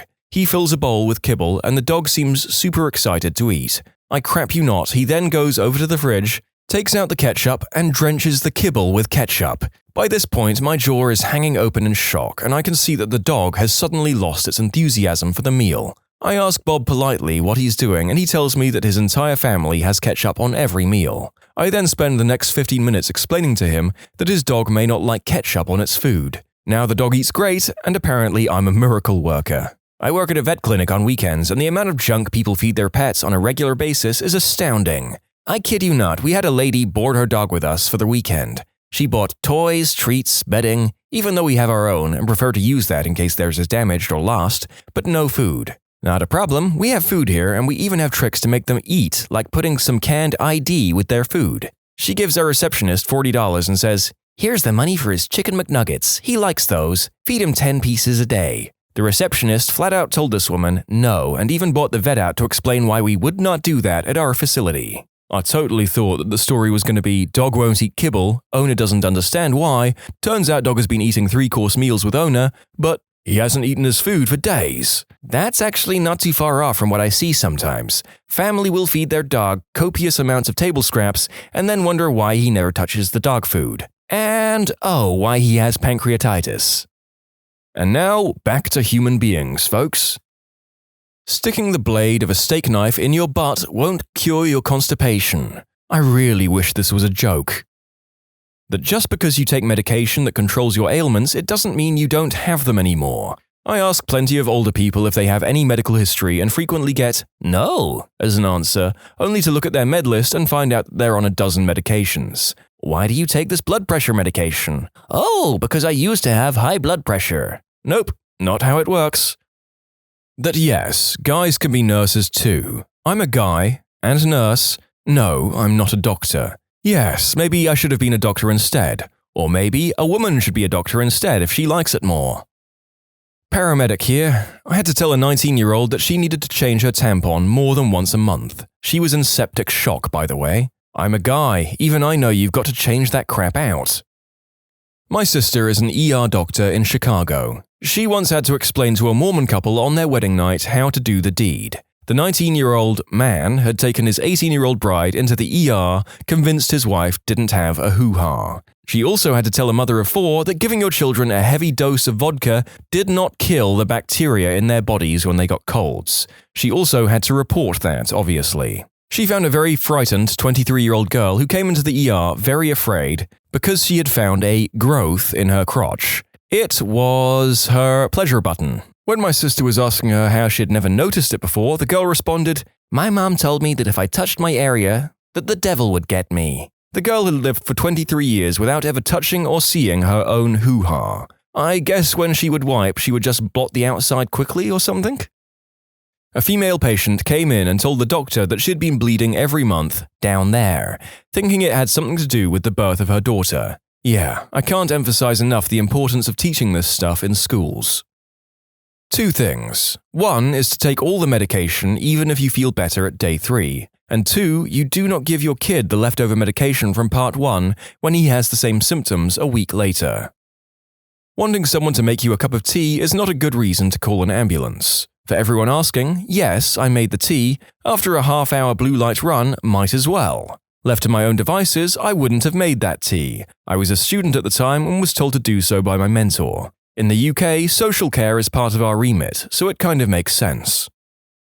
I work in a hospital. I was getting some history from this lady when she told me she was allergic to epinephrine, i.e. adrenaline. You know, the stuff in EpiPens that you give to people when they have an allergic reaction to stop anaphylaxis reaction. So I asked her what reaction she had last time she was given epinephrine, and she told me that it made her heart race, and she couldn't settle down. Had to explain to her that that means it worked. Lawyers of Reddit. At what point, when working for a defendant, did you realize my client is a monster? A lot of years ago, I used to work as a solicitor's representative. Cases go to Crown Court, barrister deals, and I am there for the paperwork, additional stuff with client, etc. 70-something-year-old man had been in jail for 15 years for an assault on a child. Solicitor and barrister working on getting him released due to him getting clean reports from just about everyone. Guards took him out of jail to a dentist, and as he entered the waiting room, he saw 2 children and ran straight at them. Guards stopped him. 3 weeks later at court, I was the one that sat him down in a room to explain that no, this isn't a hearing to release you. It is so you could be committed to a mental health secure facility for the rest of your life. He didn't take that well. I shed no tears. I am not a lawyer, but a legal assistant. We got a client off of a murder charge. 2 weeks later, she was caught with a similar weapon and situation, except this time, the guy didn't die. Not the client, but my managing partner. The client was a senile 90-year-old man. He wanted to sell land worth a little less than $1 billion to some businessmen. Suffice to say, there were many who wanted to take advantage of the situation. One such person, to my dismay, was our managing partner. The partner wanted to insert a provision that would have effectively funneled about 60% of the proceeds solely to him. You could see how his eyes gleamed at the mere mention of money.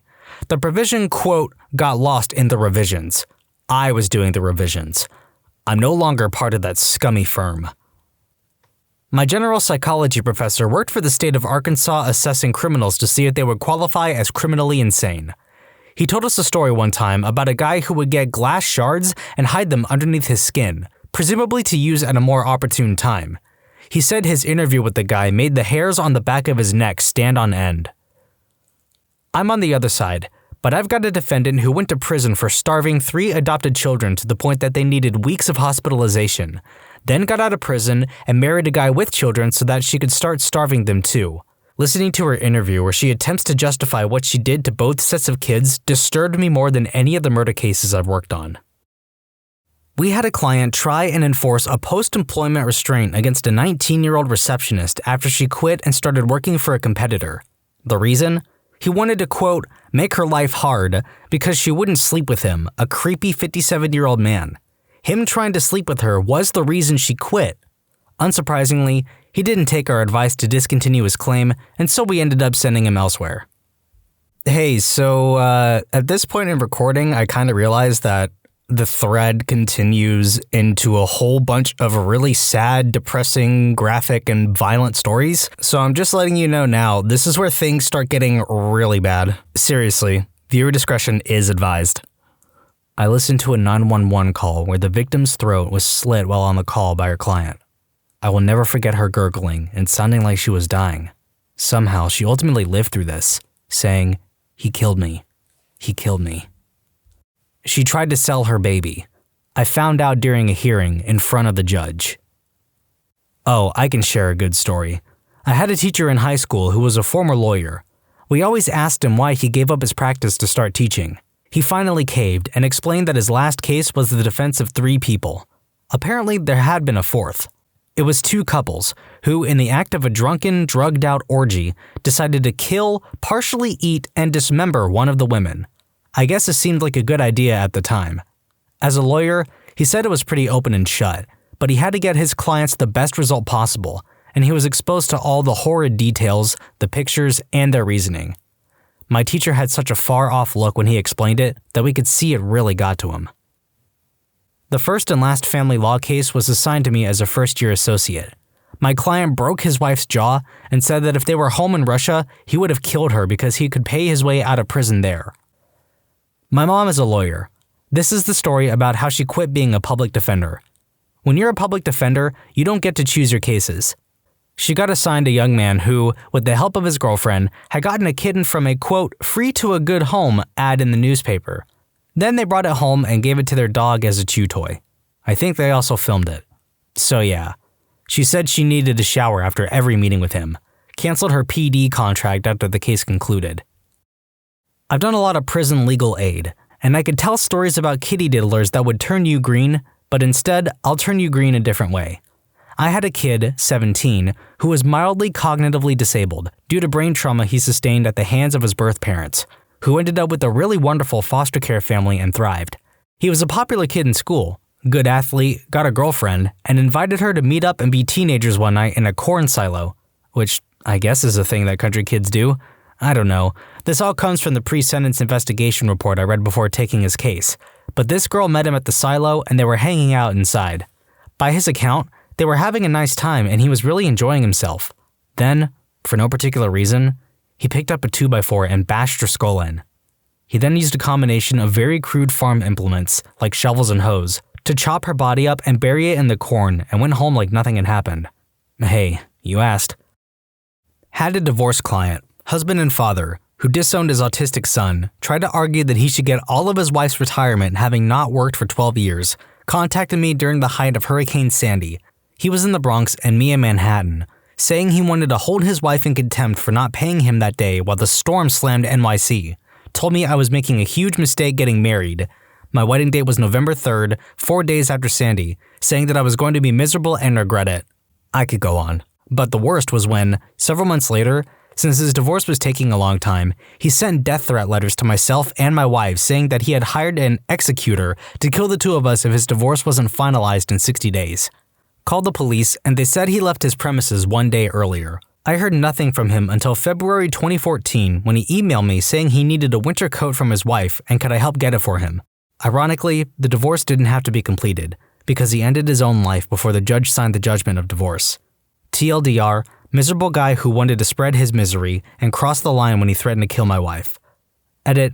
For something a little lighter, this Memorial Day weekend reminds me of not my worst client, but definitely my dumbest.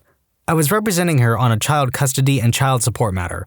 She was calling me on Memorial Day saying she really needed to speak to me. I called her back and asked if it was urgent since it was Memorial Day and all. She said, "Oh, I didn't think that Jews celebrated Memorial Day, so I thought you were going to be available." I had a client who was accused of domestic violence. Essentially, he threw his girlfriend out of a second-story window.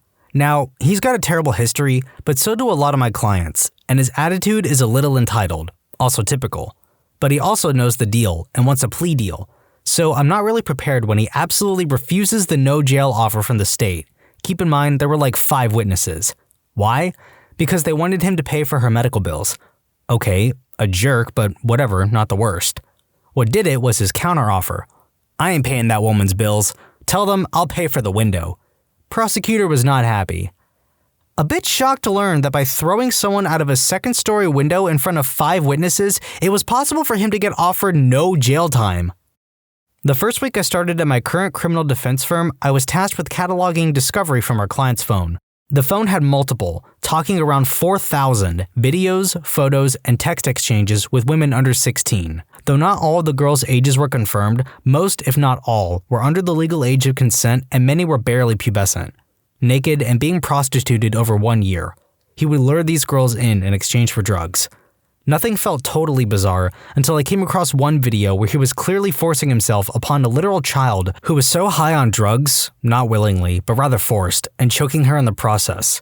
When our firm confronted him, he said he was in love with her and that's why he did it. He would also take these girls to hotels and make them bang with one another while he taped, but nothing beat what I said above. Pretty horrifying stuff for my first week on the job. When this person, an executive, said she was firing any employee who had a serious illness or injury, while promoting fundraisers at a local church for cancer sufferers no less, in part because employees, thinking she'd be sympathetic, would reveal their confidential health info to her. Criminal defense lawyer.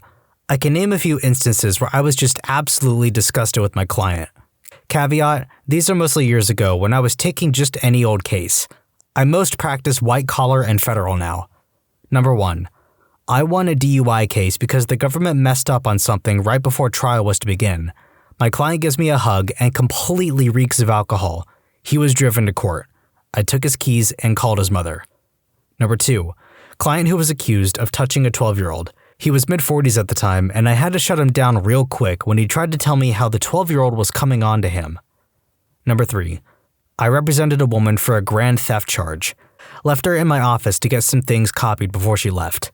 After she left, I realized my sunglasses and car keys were stolen. I tracked her down in the lobby and told her I was not going to represent her anymore, and I would call the police if she didn't empty her pockets in front of me and give me my things. Number 4. I had a client who was released after 25 years in prison for murder, and then the same day he beats up his prospective new landlord. He ended up getting another 10 years. He was unrepentant and laughed about how he hit the guy so hard his eyeball popped out. I thought, this guy deserves to be in prison. Took the case to trial anyway and, shocker, lost, and he got 10, the max. Number 5. Client who pretended to be a doctor so he could sell steroids. According to the Gov, he had numerous clients who were made to believe that his steroids would cure their cancer. They paid him hundreds of thousands of dollars and some of them died. I just thought that was pure evil. Defended my client in a lawsuit who defrauded his business partners. Evidence was already overwhelming that my client was liable. Client made matters worse by fabricating evidence and presenting it in court. He got called out on it by his dad's attorney who had the same evidence. It tanked my client's case. My client continued lying to me despite the overwhelming evidence showing he fabricated evidence. He lost big. In addition to a large judgment, he got hit with several felonies for fabricating evidence. Also, the business partners my client screwed over were his dad and brother. My significant other's mother, L, was abusive. She frequently hit her husband, was a compulsive liar, and just generally made her family miserable. When they were settling the divorce, the judge initially deemed a testimony from the kids, my SO and her brother, unnecessary, probably because they were minors at the time, and testifying against one of their parents would be hard on them, to say the least. However, the lawyer representing L was really insistent that they testify. Well, it must have been a shock to the lawyer to suddenly have 2 more witnesses with dozens of accounts of driving under the influence, domestic violence, etc., etc. We figured L must have lied to her lawyer about some significant details because they were completely caught off guard and more than a little angry after the testimony. We like to believe it helped solidify some of the criminal charges placed against her.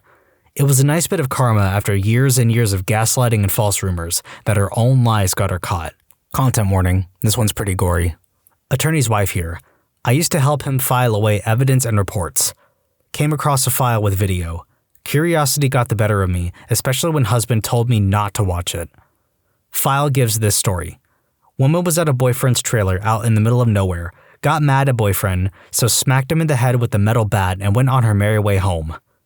Boyfriend is apparently not a pleasant person, and nobody really misses him or looks for him. He is fired from work in absentia. On day 7, boyfriend's neighbor finally stops by, hears hoarse screaming, and calls police. That's where the video came from. Day 7. One of the cops was wearing a camera on his uniform. It shows him and his partner going through the house, finding dog feces all over the floor. Boyfriend's 2 Rottweilers, who were also in the house, went without food for about 6 days before they started eating bits and pieces of him. The camera shows the moment the cop found the body on its side, rolled it over, and he's blinking. Eyes open, with most of his face gone. The woman didn't even bother to let the dogs out before she left. I do not help file cases anymore. When I had to go to the U.S. Attorney's Office to view the evidence in this case, there they were, hundreds of images of CP that he had traded, the close-up images of genitals that he had taken and sent around the internet, the pictures of his neighbor's daughters playing in their kiddie pool. Realized he just could not help himself. But he also never once claimed responsibility or showed remorse, so I don't feel too badly for him. Late to the party, but anyways, My first internship in law school was at a matrimonial law firm in a very wealthy area. Think millionaires and billionaires getting divorced. One of the first cases I worked on involved the parents of a victim of a high-profile school shooting. The parents were divorced and had been prior to the death of the child, and were now battling over who would get the victim's compensation fund money and the funds they received from a fundraiser they set up themselves on a GoFundMe-type site. These were incredibly wealthy people fighting over what was literal chump change to them and asking the public to donate to them as if they needed it. They were so clearly exploiting the death of their child for money and to tick off the other parent. It was honestly one of the most disturbing things I have encountered ever. Not a lawyer, but worked for a law firm as an investigator. One of our clients stabbed an ex-lover multiple times over $100. Perp then ran out of the house all bloody. Neighbor and her teenage daughter see him covered in blood and rush inside to see if they can help while they call 911. Victim is still alive. On the 911 call the daughter made, you can hear the mom singing Amazing Grace while she tried to stop the bleeding. You can also hear the victim, with a stab wound in her neck, gurgling on blood while she tries to sing along. The EMTs arrived in under 3 minutes, but it took the police 19 minutes from the call to show up to clear the scene for them. She lived for 17 minutes. I saw the photos of the scene with the body still in place. It looked like a scene straight from Dexter. Oh man, I'm always late when I have a good one. Not a defendant, but a divorce. Client is a late 30s woman, 2 kids, idyllic suburban life with her incredibly lucrative medical profession husband. He caught her cheating. He wanted to patch things up, she decided on a divorce. So far, nothing out of the ordinary, unfortunately. Then I start getting the details. He caught her on his birthday, in their bed, while the kids were downstairs. Dude decided to come home early as a surprise, and his wife was getting banged by a 19-year-old. But wait, there's more. Really fun stuff from the husband. Guy had been treated for gonorrhea twice, and both times he had caught it from his wife. The second kid wasn't his. It was obvious because the child was 100% some race, and the dad was not that race. Bad stuff, right? Well, enter the texts, emails, etc. She was carrying on like a dozen affairs at any given time, spanning years. She would bring them home and tell the kids they were electricians, plumbers, etc. She'd screw other guys within minutes of dropping her kids off at school. I've met some awful people in my time, but this woman straight up told me how much this guy loved her and how much she manipulated the crap out of him. He knew about a lot of the stuff, and each time he found something new, he just tried to win her back. I don't want to go into the details of what happened, but some money that you get, you really don't want. Lifelong criminal defense lawyer here. To be completely honest, it's not about the offense, but about the person. I've had people accused of murder that I really kind of liked and thought well of. I've had people accused of shoplifting who have given me the heebie-jeebies and seem like psychopaths. Speaking purely from a criminal standpoint, having a client who is a monster doesn't matter in terms of your duty to them, but it does make the job less pleasant. My worst clients have been people who are comfortable scamming others of their money. Murder, robbery, and most crimes involve regular people who did or may have done something stupid due to alcohol or situations. But the client you keep an eye out are the ones charged with fraud and the like. Liars, cheats, and all-around shady people, generally speaking. Even the gangs operate on a code of conduct, an old-fashioned war-like code of conduct. Honor and courage are important to them even though they commit crimes. 22 years threatened twice, so not that bad. The real danger? Not in criminal law. It's family law. That's where people get really heated. It's personal. Prosecutor here. Most of us in this profession have the utmost respect for those on the other side of the aisle. Most people really don't know or understand the really messed up stuff that we have to witness and deal with on a daily basis. There's a reason attorneys have the highest percentage of alcoholics by profession. I never thought my client is a monster, but there are a few I've thought were idiots or liars or both. 2 of my favorites are a client who instructed me, against my advice, to object to the temporary judge even though we had just discussed it and I had just told the judge we were okay with him. And a client who testified pretty much the exact opposite of what she had told me in our initial meetings and what we had repeatedly discussed. Civil defense here, so maybe not as juicy as some of the criminal defense folks. Some of the work I do is employment defense, particularly sexual/age harassment/discrimination cases. I'm pretty cynical and see a lot of cases where plaintiffs are full of it, particularly in harassment/discrimination cases. In one case, I was defending a company and that company's manager jointly. The manager seemed like a straight-up guy, and I pride myself in being a good judge of character. I was pretty convinced the case was just payback from a disgruntled employee. To my credit, the plaintiff, a 30-year-old female, was a really poor employee by all accounts. Still, it didn't prepare me from what I found during a review of every email the company had stored on their servers. Not only did this guy stick his hand down this woman's shirt without consent, when she threatened to go to HR, he said he'd get her fired and make sure she never got a job again. The lady was a single mother with 3 kids. He also propositioned her for screwing in exchange for a day off. He thought the email had been wiped because the company had a 1-year retention policy. Apparently, some of the company's older emails remained on a server before the policy was put in place because of the migration of the emails from an older outsourced IT company. Not sure if my terminology is right here. I had to substitute out of the case thereafter for conflict reasons, since my 2 clients' interests were no longer aligned. Very disturbing content warning. Even though I've made a throwaway, I'm going to be a bit vague because I still take my ethical duties to former clients seriously and can't breach privilege or the NDA I signed. This is a story from a long time ago, during the summer after my first year of law school while I was briefly working at a well-known criminal defense firm. The client whose case I was working was one of several defendants charged with a conspiracy to commit murder. 3 individuals had committed the murders, and several others had either helped plan it, abducted the victims, came along to watch, or filmed it. In order to see whether our client was one of the individuals present at the scene, I had to watch multiple videos of the murders. I watched multiple people brutally killed in about the worst possible way you can imagine. They were chopped into pieces while they were alive and had their skulls stomped in. It wasn't some grainy security footage. It was HD video taken by bystanders just a few feet away. The videos showed someone's brain squirting out of their head and another person screaming as their hands and arms were hacked off. I also had to listen to the audio to see if our client's voice could be heard. The screams were bad. The laughter was worse. It has stuck with me for years and years, and I don't see it going away anytime soon. Thankfully, my internship at that firm ended a few weeks later at the end of the summer. I never looked up the sentence from the case and have no desire to. In our case, there was no presumption of innocence. The individuals involved had all taken pleas in hope that the prosecutors wouldn't seek the death penalty. The only thing that would change was whether our client would get the death penalty if he was present/filming, or life in prison if we showed that he played a more minimal role. Working in criminal defense meant setting my judgment for people aside so that they could be afforded the rights guaranteed to them by the Constitution. I still did my job to the best of my ability, but I found myself lying awake at night for several weeks in a row, praying to every god I knew that each of them involved would fry in the electric chair, and that someone would laugh at their screams too. After that internship, I never returned to criminal law. I now practice civil law, where I help people recover for wrongs done to them. People who've outrun the cops. How did you do it?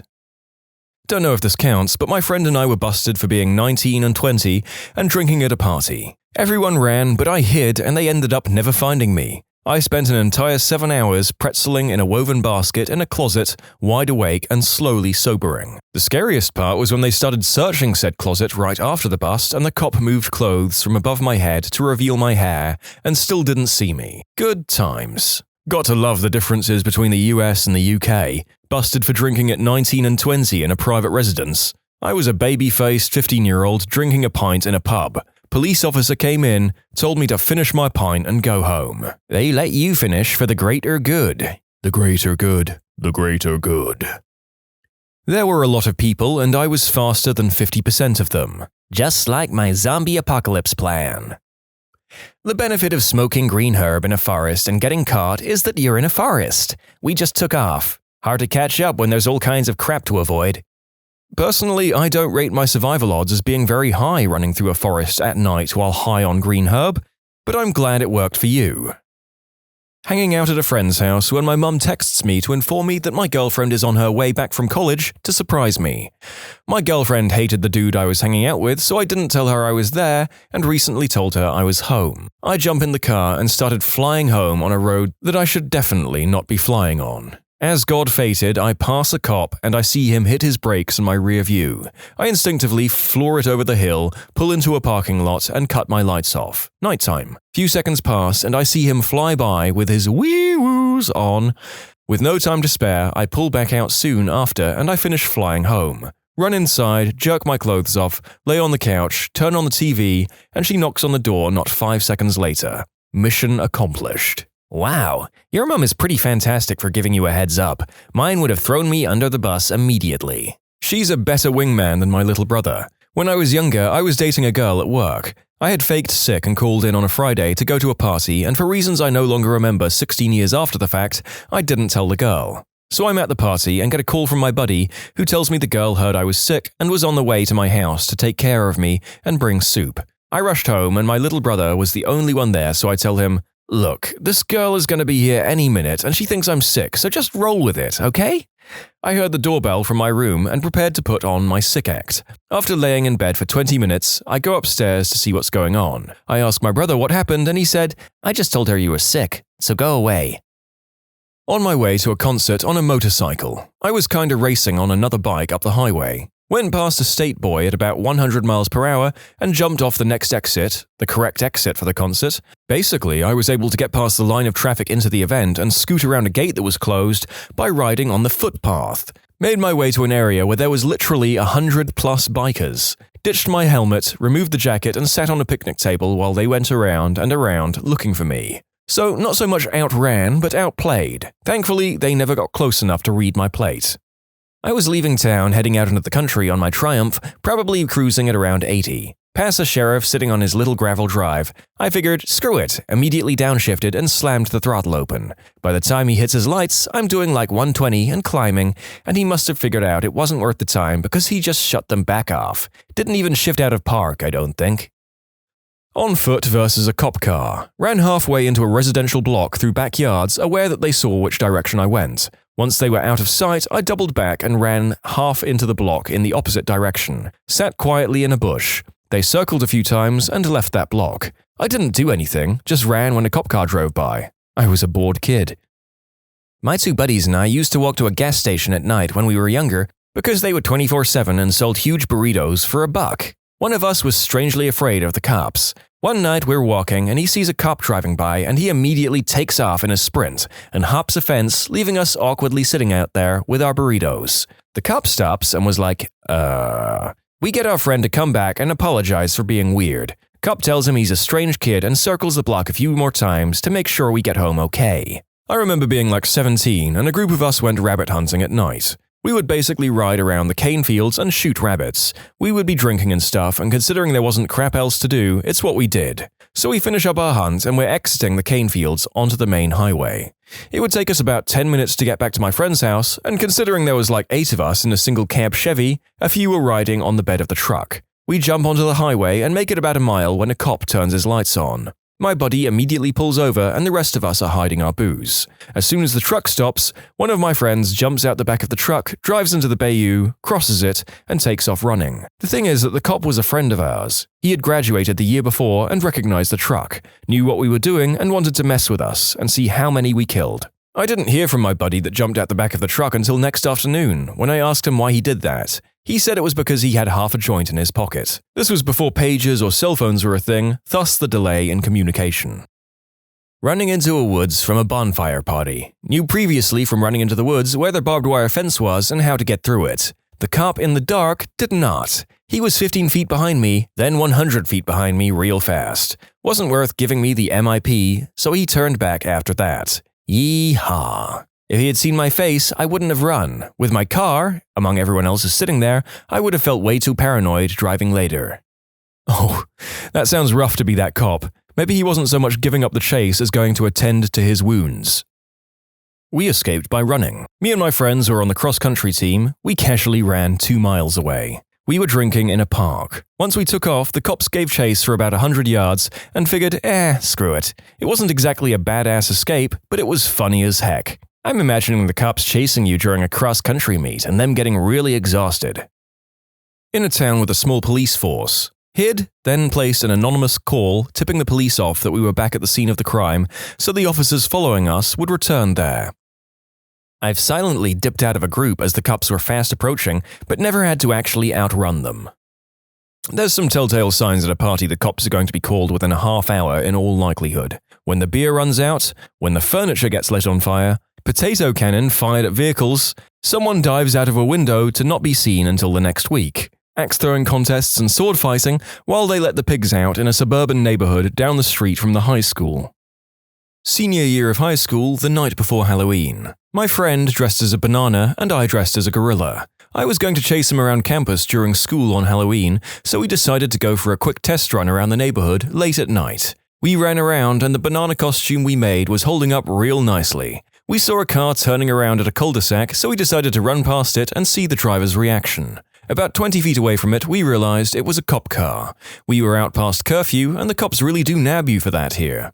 So we stopped in our tracks and book it for the nearest park. Cop follows. My friend, a cross-country runner, took off ahead of me in his banana suit far into the park, into a trail deep into the neighborhood. I, a chubby dude in a gorilla suit, was wheezing when I got to the park. There were some trees that were about as wide as me, so I take cover behind one of them. The cop shines his searchlight around, and I'm terrified he can see a piece of my suit sticking out from the tree. After what seems like an eternity, the cop finally turns off his light and leaves. Phew. My time to shine. I was 17 and dumb and on my way to a meeting a few towns over. Where I live is so flat that you can watch your dog run away for 3 days, so there are often long stretches of road in an open field. I was turning left onto a 2-lane highway when I saw these 2 cars blow past me, going the direction I was going, at least 90 miles per hour. I said, well, let's make this a convoy. I got up to about 120 to catch them up, and I was about with them when I saw a semi-truck coming in the opposite direction. I thought to myself, how boned would I be if there was a cop driving behind that semi? Sure as God's got sandals, there was a cop driving behind the semi. The first 2 cars passed, and I just saw his lights come on as I passed him. I thought, oh frick. Reckless OP, jail, I'm going to lose my license, I'm screwed. I start slowing down and reach into my wallet for my license, when I see a house coming up on my right side on a small side street. There was a house and a 2-car garage off to the side. I slammed on my brakes and took the turn, and I pulled right into this perfect stranger's open garage like I own the place. I get out, shaking because I'm not out of the woods yet. I walk out of the garage and up to the front door of the house and knock. An old lady answers, and I tell her I'm here to work on my car and asked if Jack was home. All BS. She said, no, I'm sorry. I profusely apologized and turned around. Just then, I saw the cop fly past the house in hot pursuit of the other 2 cars. I got back into my car and took the back roads for the rest of the trip. I've beaten them several times. One of those times was in a bad neighborhood. As soon as he swung on me, I pulled into the first driveway and went to the door and knocked. I told the person that answered the door that the cop coming down the road was going to pull me over for speeding, that I had a suspended driver's license and would give them $20 to act like they knew me and to let me in. The cop stopped in front of the house, but the guy let me in. I paid the guy the $20, bull-crapped around for about 20 minutes watching the Wheel of Fortune with him and his wife, then went on my merry way. A relatively small downtown area was coming into town at 45 miles per hour, and the cop was coming the other way, directly at me. I was probably doing about 20 miles per hour over the limit, and he lit my butt up with a radar gun. He passed me, and I saw him turn around in my rearview mirror and flick on the lights. Generally, I would never run, but I was 18 and was 1 speeding ticket away from losing my license on points. I gunned it, got into town, and just weaved through a bunch of side streets until I was pretty sure I lost him. Here's the kicker, I'm pretty sure I lost him, and now I need to get back onto the main highway quickly. I'm sitting at a red light, waiting for the light to turn, and guess who goes right through the intersection in front of me? It was 1 a.m. or so not many cars on the road. My headlights shined right onto his car as he went in front of me, enough that I could see the guy. 18-year-old me crapped a brick. The cop kept going, and I gunned it to get onto the highway. I wonder if the cop had actually just given up on the chase at that point. From some of the other stories, it seems like they don't always pursue these things that rigorously. Story time. When I was about 14, there was this local store owner who treated the kids like crap, so kids started egging his business. So one night me and my overweight friend decided it's our turn to egg his place. Of course, that was the night he and his friends decided to hide in the store to catch any said eggers, and as soon as I let the first egg fly, they busted out the door after us. I've never seen a fat kid run as fast as my friend. He outran me, and I ran track. I still had a few eggs in my hands, so I started throwing them behind me and I could hear them cursing. I'd like to think that it slowed them down from catching us, but in reality, a bunch of 30-year-old, overweight, beer-drinking stoners weren't going to catch 2 14-year-old boys that were scared crapless and running on pure adrenaline. We put the distance between us and them quickly. So here it is, 1 a.m. in a small town, and at this point, we're about 10 blocks from the place we egged. We're on the business side of streets. I want to cross the road so we're in the houses side, where it would be a lot harder for the police to catch us. After hiding in some bushes for a bit and looking to make sure the coast is clear, we make our move. No sooner than we hit the street, we see a cop car like 5 blocks up drive from one street to the next, with a direct line from the police officer's view looking right at us. Suddenly, we heard the screech of his tires as he shot past us, and the sound of the car being revved up in reverse. But by this time, we're hopping back fences and covering blocks and blocks in a matter of minutes. At this point, I'd say we were on the run for about 30 minutes. So we wind up going 10 blocks in basically a C pattern to where we hop fences and cross yards, and we wind up by a house that has a huge weeping willow in front of it, has a direct view of the store we egged, and we could see the police lights, but the tree is so big we can't see past it. But it's the perfect place to hide under, to see what's going on. So we go under it, and we're probably about 7 blocks away, and take a look. I crap you not, there were over a dozen police cars there. This was before the small town I lived in turned to crap, so the police routinely had nothing to do back then. So my friend is like, "Holy crap, look at all these police cars, we're screwed!" Meanwhile, I was saying out loud, "I can't believe there are this many police cars over one frickin' egg." My friend was panicking, and I was actually just annoyed that they were making this big a deal out of it. So he says, "Let's just turn ourselves in," and I was like, "No frickin' way." If they were going to make such a big deal, I felt it was the principle that we had to make it back to his house and get away, even if it was just for that night. I said, "All we have to do is go 5 more blocks till we're out of sight of the police, and then cut across to we're so far away they won't even think we made it that far." He says, "I don't know any of that area. I'm not getting bit by some dog running through backyards." I said, "Mother fricker, we already cut through like 20 backyards, and I'm pretty sure a dog is going to bark before we even get over a fence." I told him he can turn himself in, but I'm making a break for it. He decided to stay with me, so it took us another hour of quietly sneaking through backyards until we were enough distance away that we felt we could cross the main street where all the cops drove to make it back to his place. I considered it a personal victory that we outran half the police force in our town to make it back to his place, even though we turned ourselves in the morning. We left our bikes at the scene of the crime because we were idiots. I still look back at that time and smile.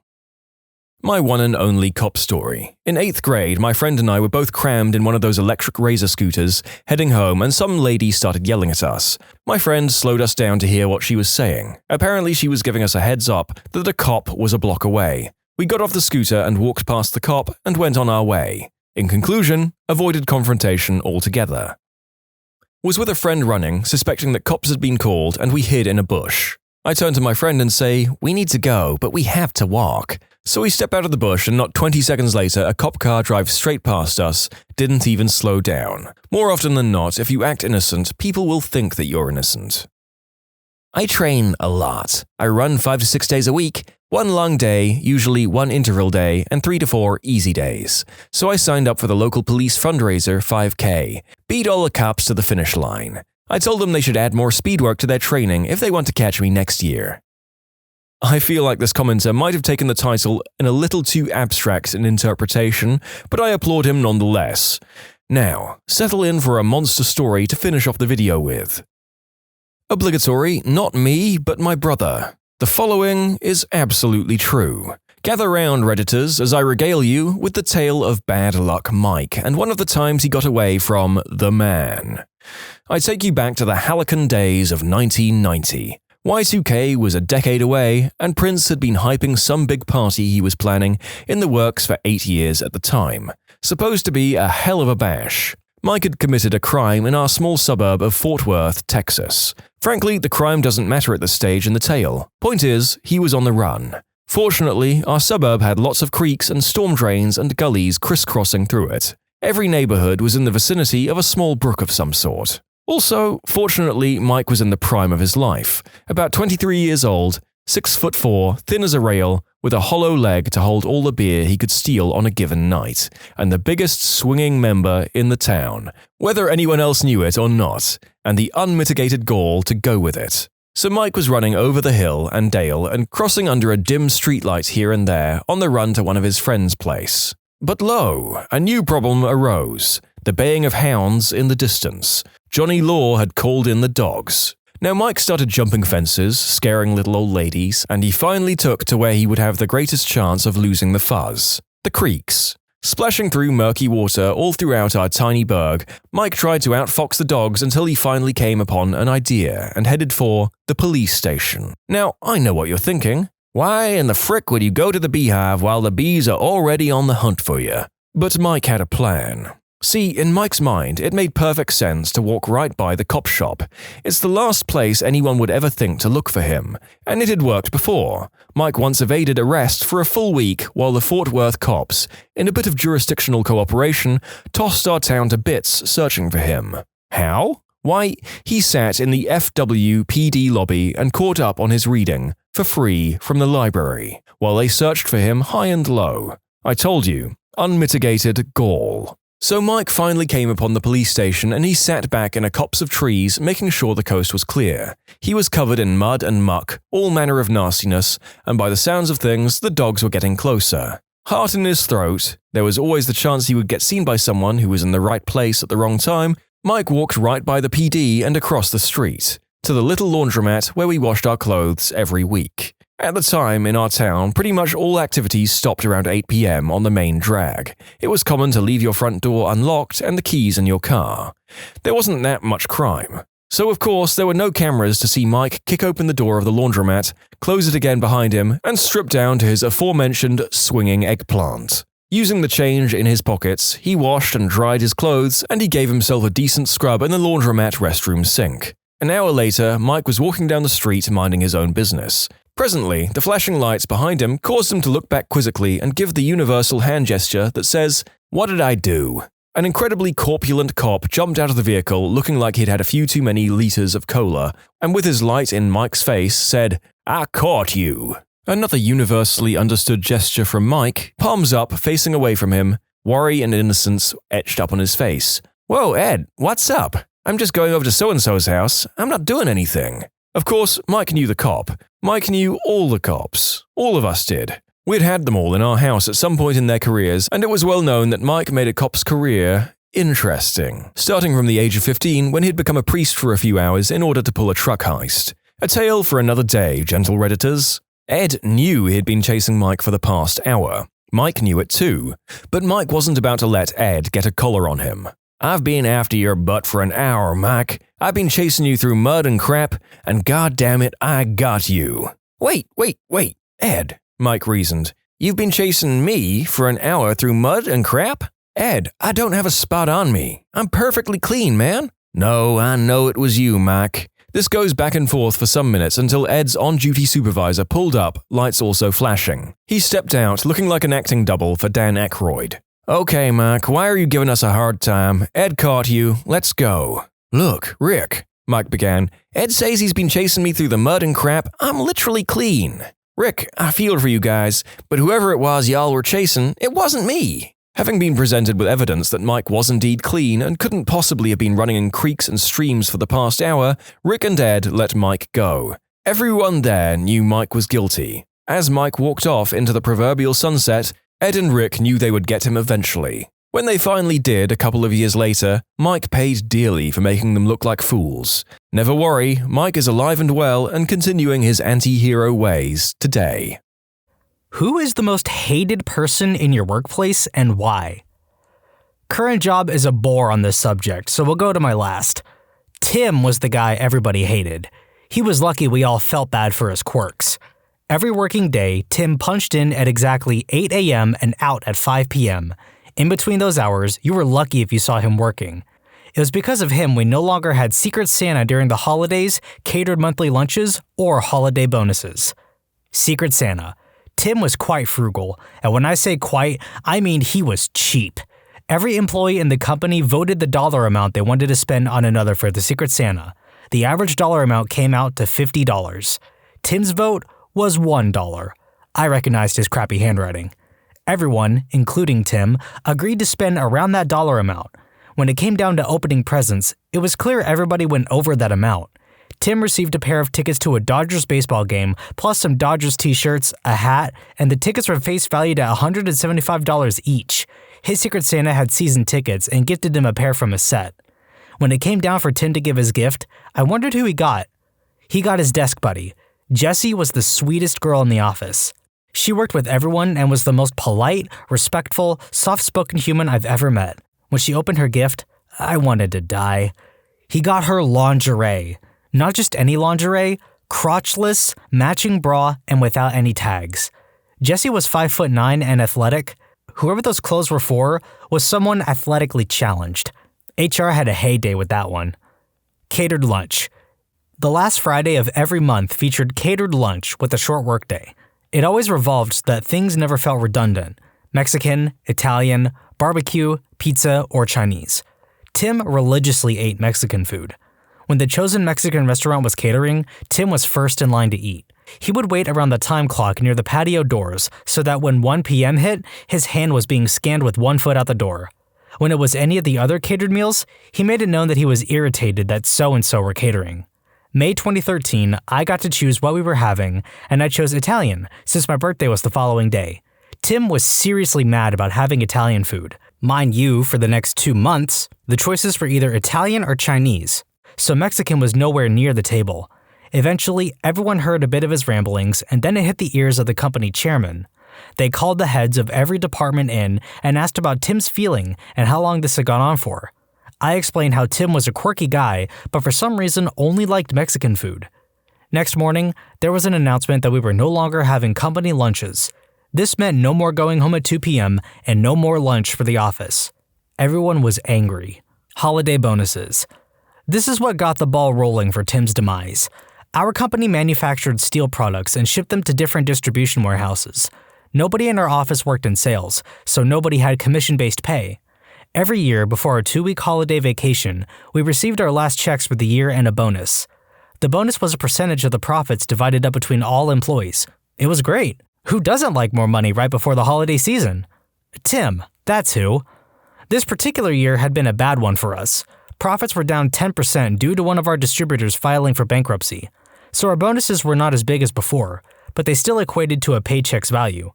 Everyone, other than Tim, was ecstatic that they were still receiving bonuses. When Tim opened his check, heck broke loose.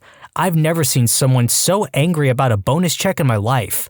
First, he goes around asking everyone how much they received. We all received the same amount, but nobody wanted to show him their check. Then he tries to talk to his desk mates about receiving less than last year, and this is where it goes downhill. Everyone he asks tells him that they received more than last year's amount. You can see where this is going now. After everyone's gone for the day and a few of us stay to clean up the holiday party mess, Tim rushes the company owner and lays into him on why he received a lower bonus, that he feels undervalued, he should be asking for a raise. We can hear him yell through a closed window to the outside. The holidays pass, and Tim is as happy as ever. All department heads get called into what seemed like a normal Monday after the holiday meeting, and we're told the yearly bonus structure will no longer continue at our branch. Everybody knew why. A month later, Jessie finally got him fired after bringing light to several inappropriate harassment instances revolving around Tim. Last I heard, he moved to Kansas to live closer to his family.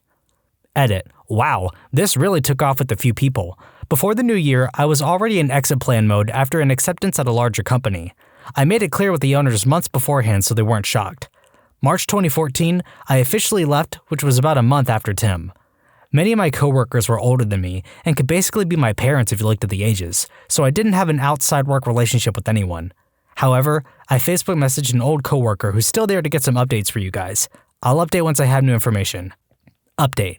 So looks like everything is back to normal and the company chairman reinstated all the perks.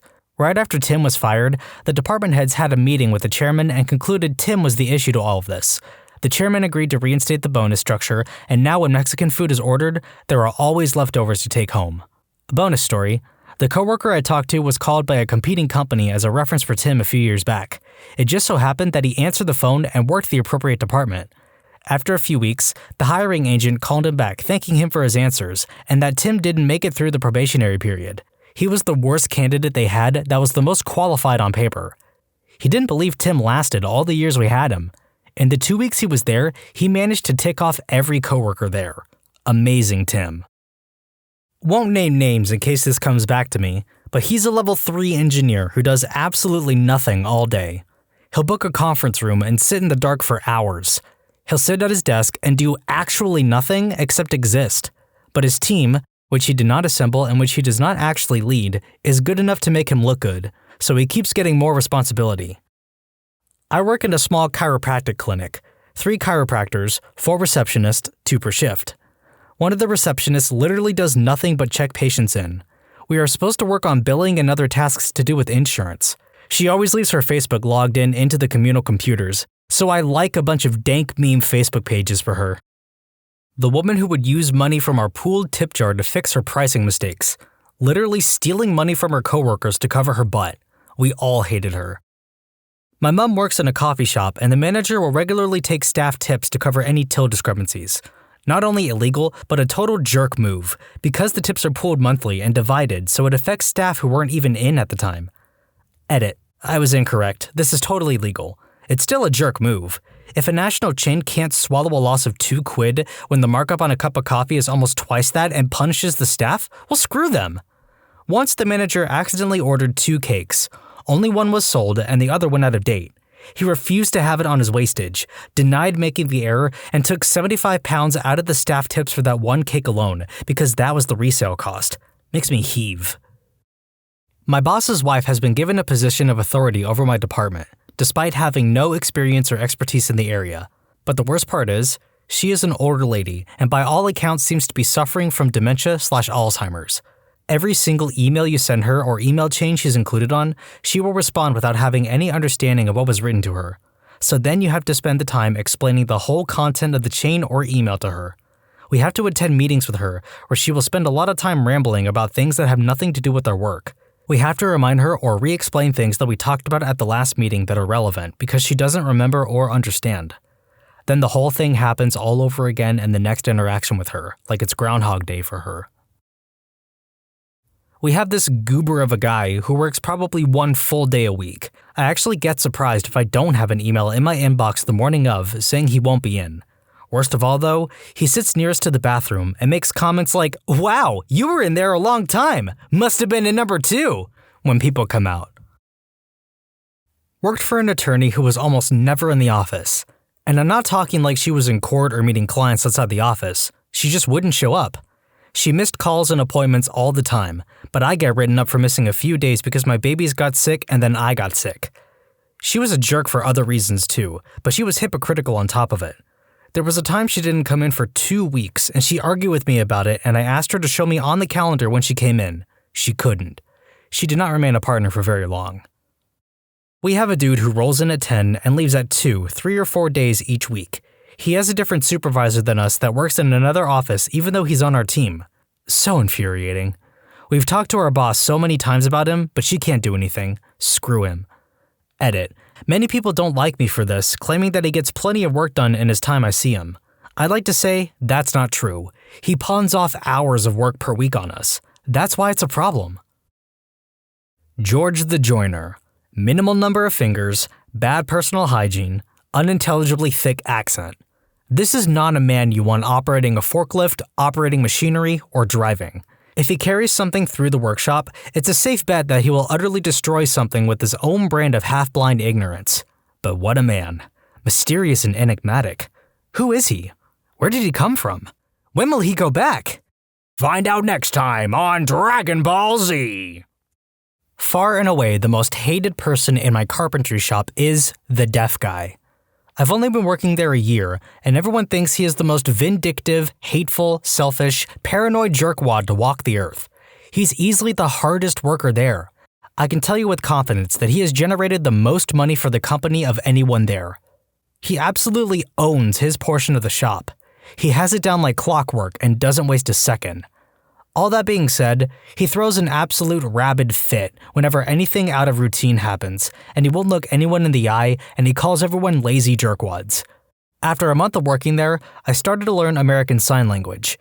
I learned a few things at home and would say anything that I could to him. Happy Monday, how are you, etc. I learned how to ask about words, how to spell things, how to sign numbers. Pretty soon he's teaching me a word a day, then it speeds up to 3 to 5 words a day. Fast forward a year, and we talk constantly. What I learned is that he gets mad because he's been passed up for promotions because he's deaf. People don't tell him overtime is available when it's what he wants. He sees people coming in late and still taking breaks, and he never breaks those rules. He gets mad that no one ever tells him about new machines being bought or new jobs coming in or the gossip. I unknowingly became his liaison. He stopped fighting with people. He's able to get all of the jokes we tell at lunch because I can translate. Other people are learning sign language as time goes on too. What I don't get is why no one ever gave him the benefit of the doubt. It would suck to be deaf and never know what was going on. Some people have worked with him for 15 years, and no one has ever learned any ASL. He thanked me recently for being a good friend. He said things are a lot better now. Edit, one guy in the shop did learn some sign language, all of the insults and swear words. Not working there anymore, but I had one coworker, call him Roy, who was a POS. We worked in IT support, and Roy was considered the quote-unquote expert for a certain system our team managed. He was supposed to train me, but he only taught me the very basic stuff. He never told me about the plethora of problems that can occur with the system. When alerts did happen, which I had no idea what they were or how to respond to, he would chastise me and throw me under the bus. There was another incident where the boss didn't trust him to come in for an overtime shift, so I was asked to come in at a certain time to cover. I called Roy first thing in the morning and asked if he would come in.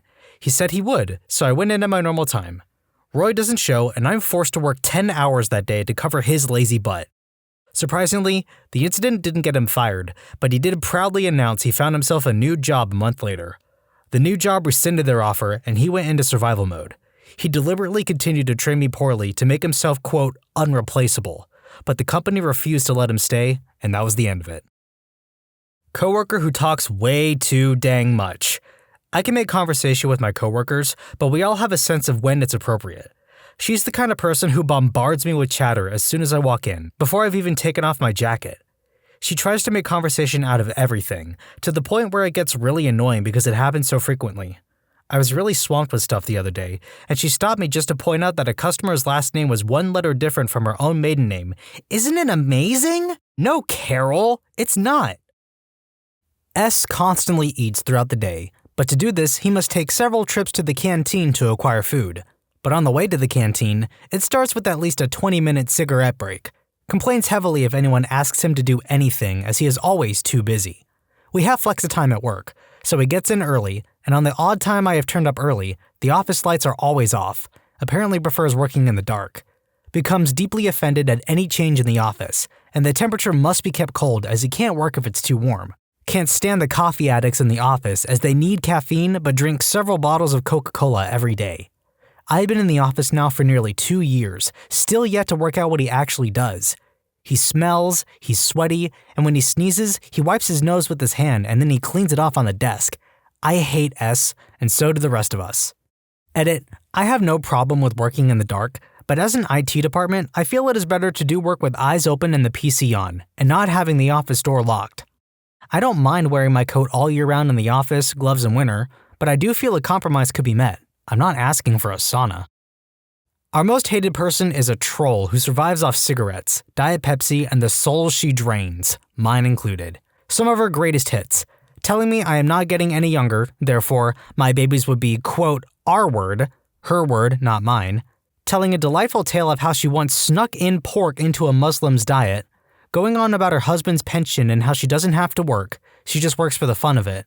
Yet she bums smokes and bus fare off people half her age. She lives to get anyone into trouble, yet she's incompetent herself, and when she's called on it, she says, to err is human. Every week she threatens to quit, but nowhere would have her. To err is human, but to be a piece of garbage is divine. You know those rows of staples you put in a stapler? He takes 2 of those, faces them against each other, and rubs them between his fingers all day. It may be worse than nails on a chalkboard, and he will not stop for everyone. Let me tell those of you who scrolled down this far about Supervisor Chef Bob. We all hated Bob. Bob wasn't a team player, you see. When we were swamped, everyone would skip breaks except for Bob. We would all help whoever was falling behind except Bob. Bob did his own thing and left you to the wolves. Bob always pointed out what you did wrong or what you did lazily. Eventually, Bob started helping me a little when I would fall behind. I thanked him once for grilling a steak for one of my orders, and I made the mistake of telling him that steaks are my weak spot. I had trouble overcooking them. For weeks after that, he arranged it so I cooked every freaking steak. Time passes and I became, not to brag, one of the competent employees. I noticed one night that Bob was jumping in to help me whenever I fell behind. He would even ask what I wanted him to cover. Once I was working with him, and I noticed Brenda was falling behind. Brenda is always falling behind. I was clear for a minute and told Bob that I was going to help Brenda for a minute. Bob said no. Brenda has to learn how to do her job. She won't learn if we always do it for her. And I saw Bob in a whole new light. He wasn't lazy. He just wanted us all to know our jobs. Once he knew anyone could handle anything, then he was quick to help out. He admitted to me once, very bad at remembering who had taken breaks. He had no problem covering for a break. We just had to ask him instead of waiting forever for him to tell us to go. Now, Bob is gone. I was genuinely sad to see him go. Standards have fallen, and Brenda is still incapable of doing her job. A girl recently promoted to be a, quote, interim education director position, but she fails to leave out the interim part when introducing herself. She brings her untrained, disobedient dog to work, wears highly inappropriate clothing to a job working with kids, tells people they have to respect her because she's a director, leaves her desk a mess, makes every story about her, willfully ignores safety protocols if she doesn't have time for them, had fatherly nicknames for the old boss, sat on the boss's lap at the Christmas party kissing him on the cheek, and smiles like Ted Cruz.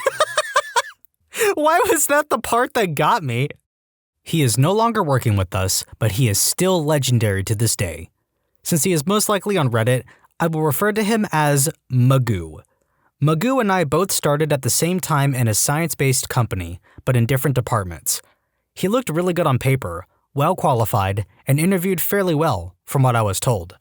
I sat next to him and we began chatting. It became pretty apparent that something was off on him. He would giggle to himself during the conversation and immediately began one-upping me in the conversation, saying how he had something better or knew more about what we were talking about. Not a big deal. I work with scientists and engineers, being one myself, and odd personalities are the norm. Within a day or two, I knew that I was not going to enjoy my time with Magoo. Our office has a tradition of getting bagels and cream cheese every Friday as a sort of reward for a long week. I get in at 8:30, Magoo is already munching happily on a loaded bagel and giggling to himself. Not a big deal either. I get my bagel, start working, Redditing, and head to the bathroom an hour later. I can see as I'm walking that Magoo is eating another bagel. Not cool, but I've gotten two myself from time to time if there are plenty left. 15 minutes later, I see Magoo eating another bagel and trying to sneak off with it. I confront him and tell him you can't eat 3 bagels before some people have had 1. He brushes it off and tries to pretend like he didn't know he had done it. This guy is in his 30s, by the way. Magoo's interests were wide and varied. Think being a part of esoteric clubs, makes his own gaming computers and brags about it. The worst part of being around him is that he takes over every conversation he is in, and he is in every conversation. He will literally walk up to a group of people, no matter what they are talking about, laughing like he heard something funny, and then interject with how he knows more about it or is an expert at it. It got to the point that we would avoid him at all costs, or just leaving when he came around. Didn't matter to Magoo, he would follow you and talk about his knowledge anyway. Magoo is also a closed-eye talker. You know who I'm talking about. The kind of person who will smugly assume he knows more about what you are saying and will close his eyes and turn his head away in an exasperated measure of, I can't believe I have to explain this, manner. He began to get on everyone's nerves, but began getting bolder with his interjections. He interrupted the CEO of our company during an important meeting to correct him on a detail that didn't matter. The balls on this guy. He also began changing login details, since he knew a good bit on computers, for shared machines for sequencing and changing protocols without getting approval. He ordered over $10,000 in materials for an experiment that wasn't authorized to answer something he had been wondering about, not even related to what we were doing. The last straw is when he started insulting people if they disagreed with him, including his boss. At this point, most people wouldn't even respond to him when he spoke to them, and most people just left when he came around, even in mid-sentence. How he lasted 3 months is beyond me, but the day he was fired, we were told to stay out of the offices in case he did anything drastic. After he was gone, he asked his boss for a reference. I still like to check up on Magoo every now and again. He is still unemployed and probably has no idea why. Edit, Magoo, if you are reading this, I hope that you are doing well. Please know that I tried hard to like you, but you need to let other people say things, even if they are wrong, without telling them what you know. I also hope that you find a job. No person deserves to feel unwanted or that they don't deserve success. Hopefully you can reevaluate how you treat people and have a few slices of humble pie. you can have some cool hobbies, even if you told me about them with your eyes closed. When you subscribe, make sure to hit the bell to turn on notifications. Put the playlist on in the background to finish listening to all the stories linked at the top of the description. And if you like Am I the Genius, give Am I the Jerk a shot, linked in the description too. Either way, thanks a lot for watching, and we'll see you guys next time.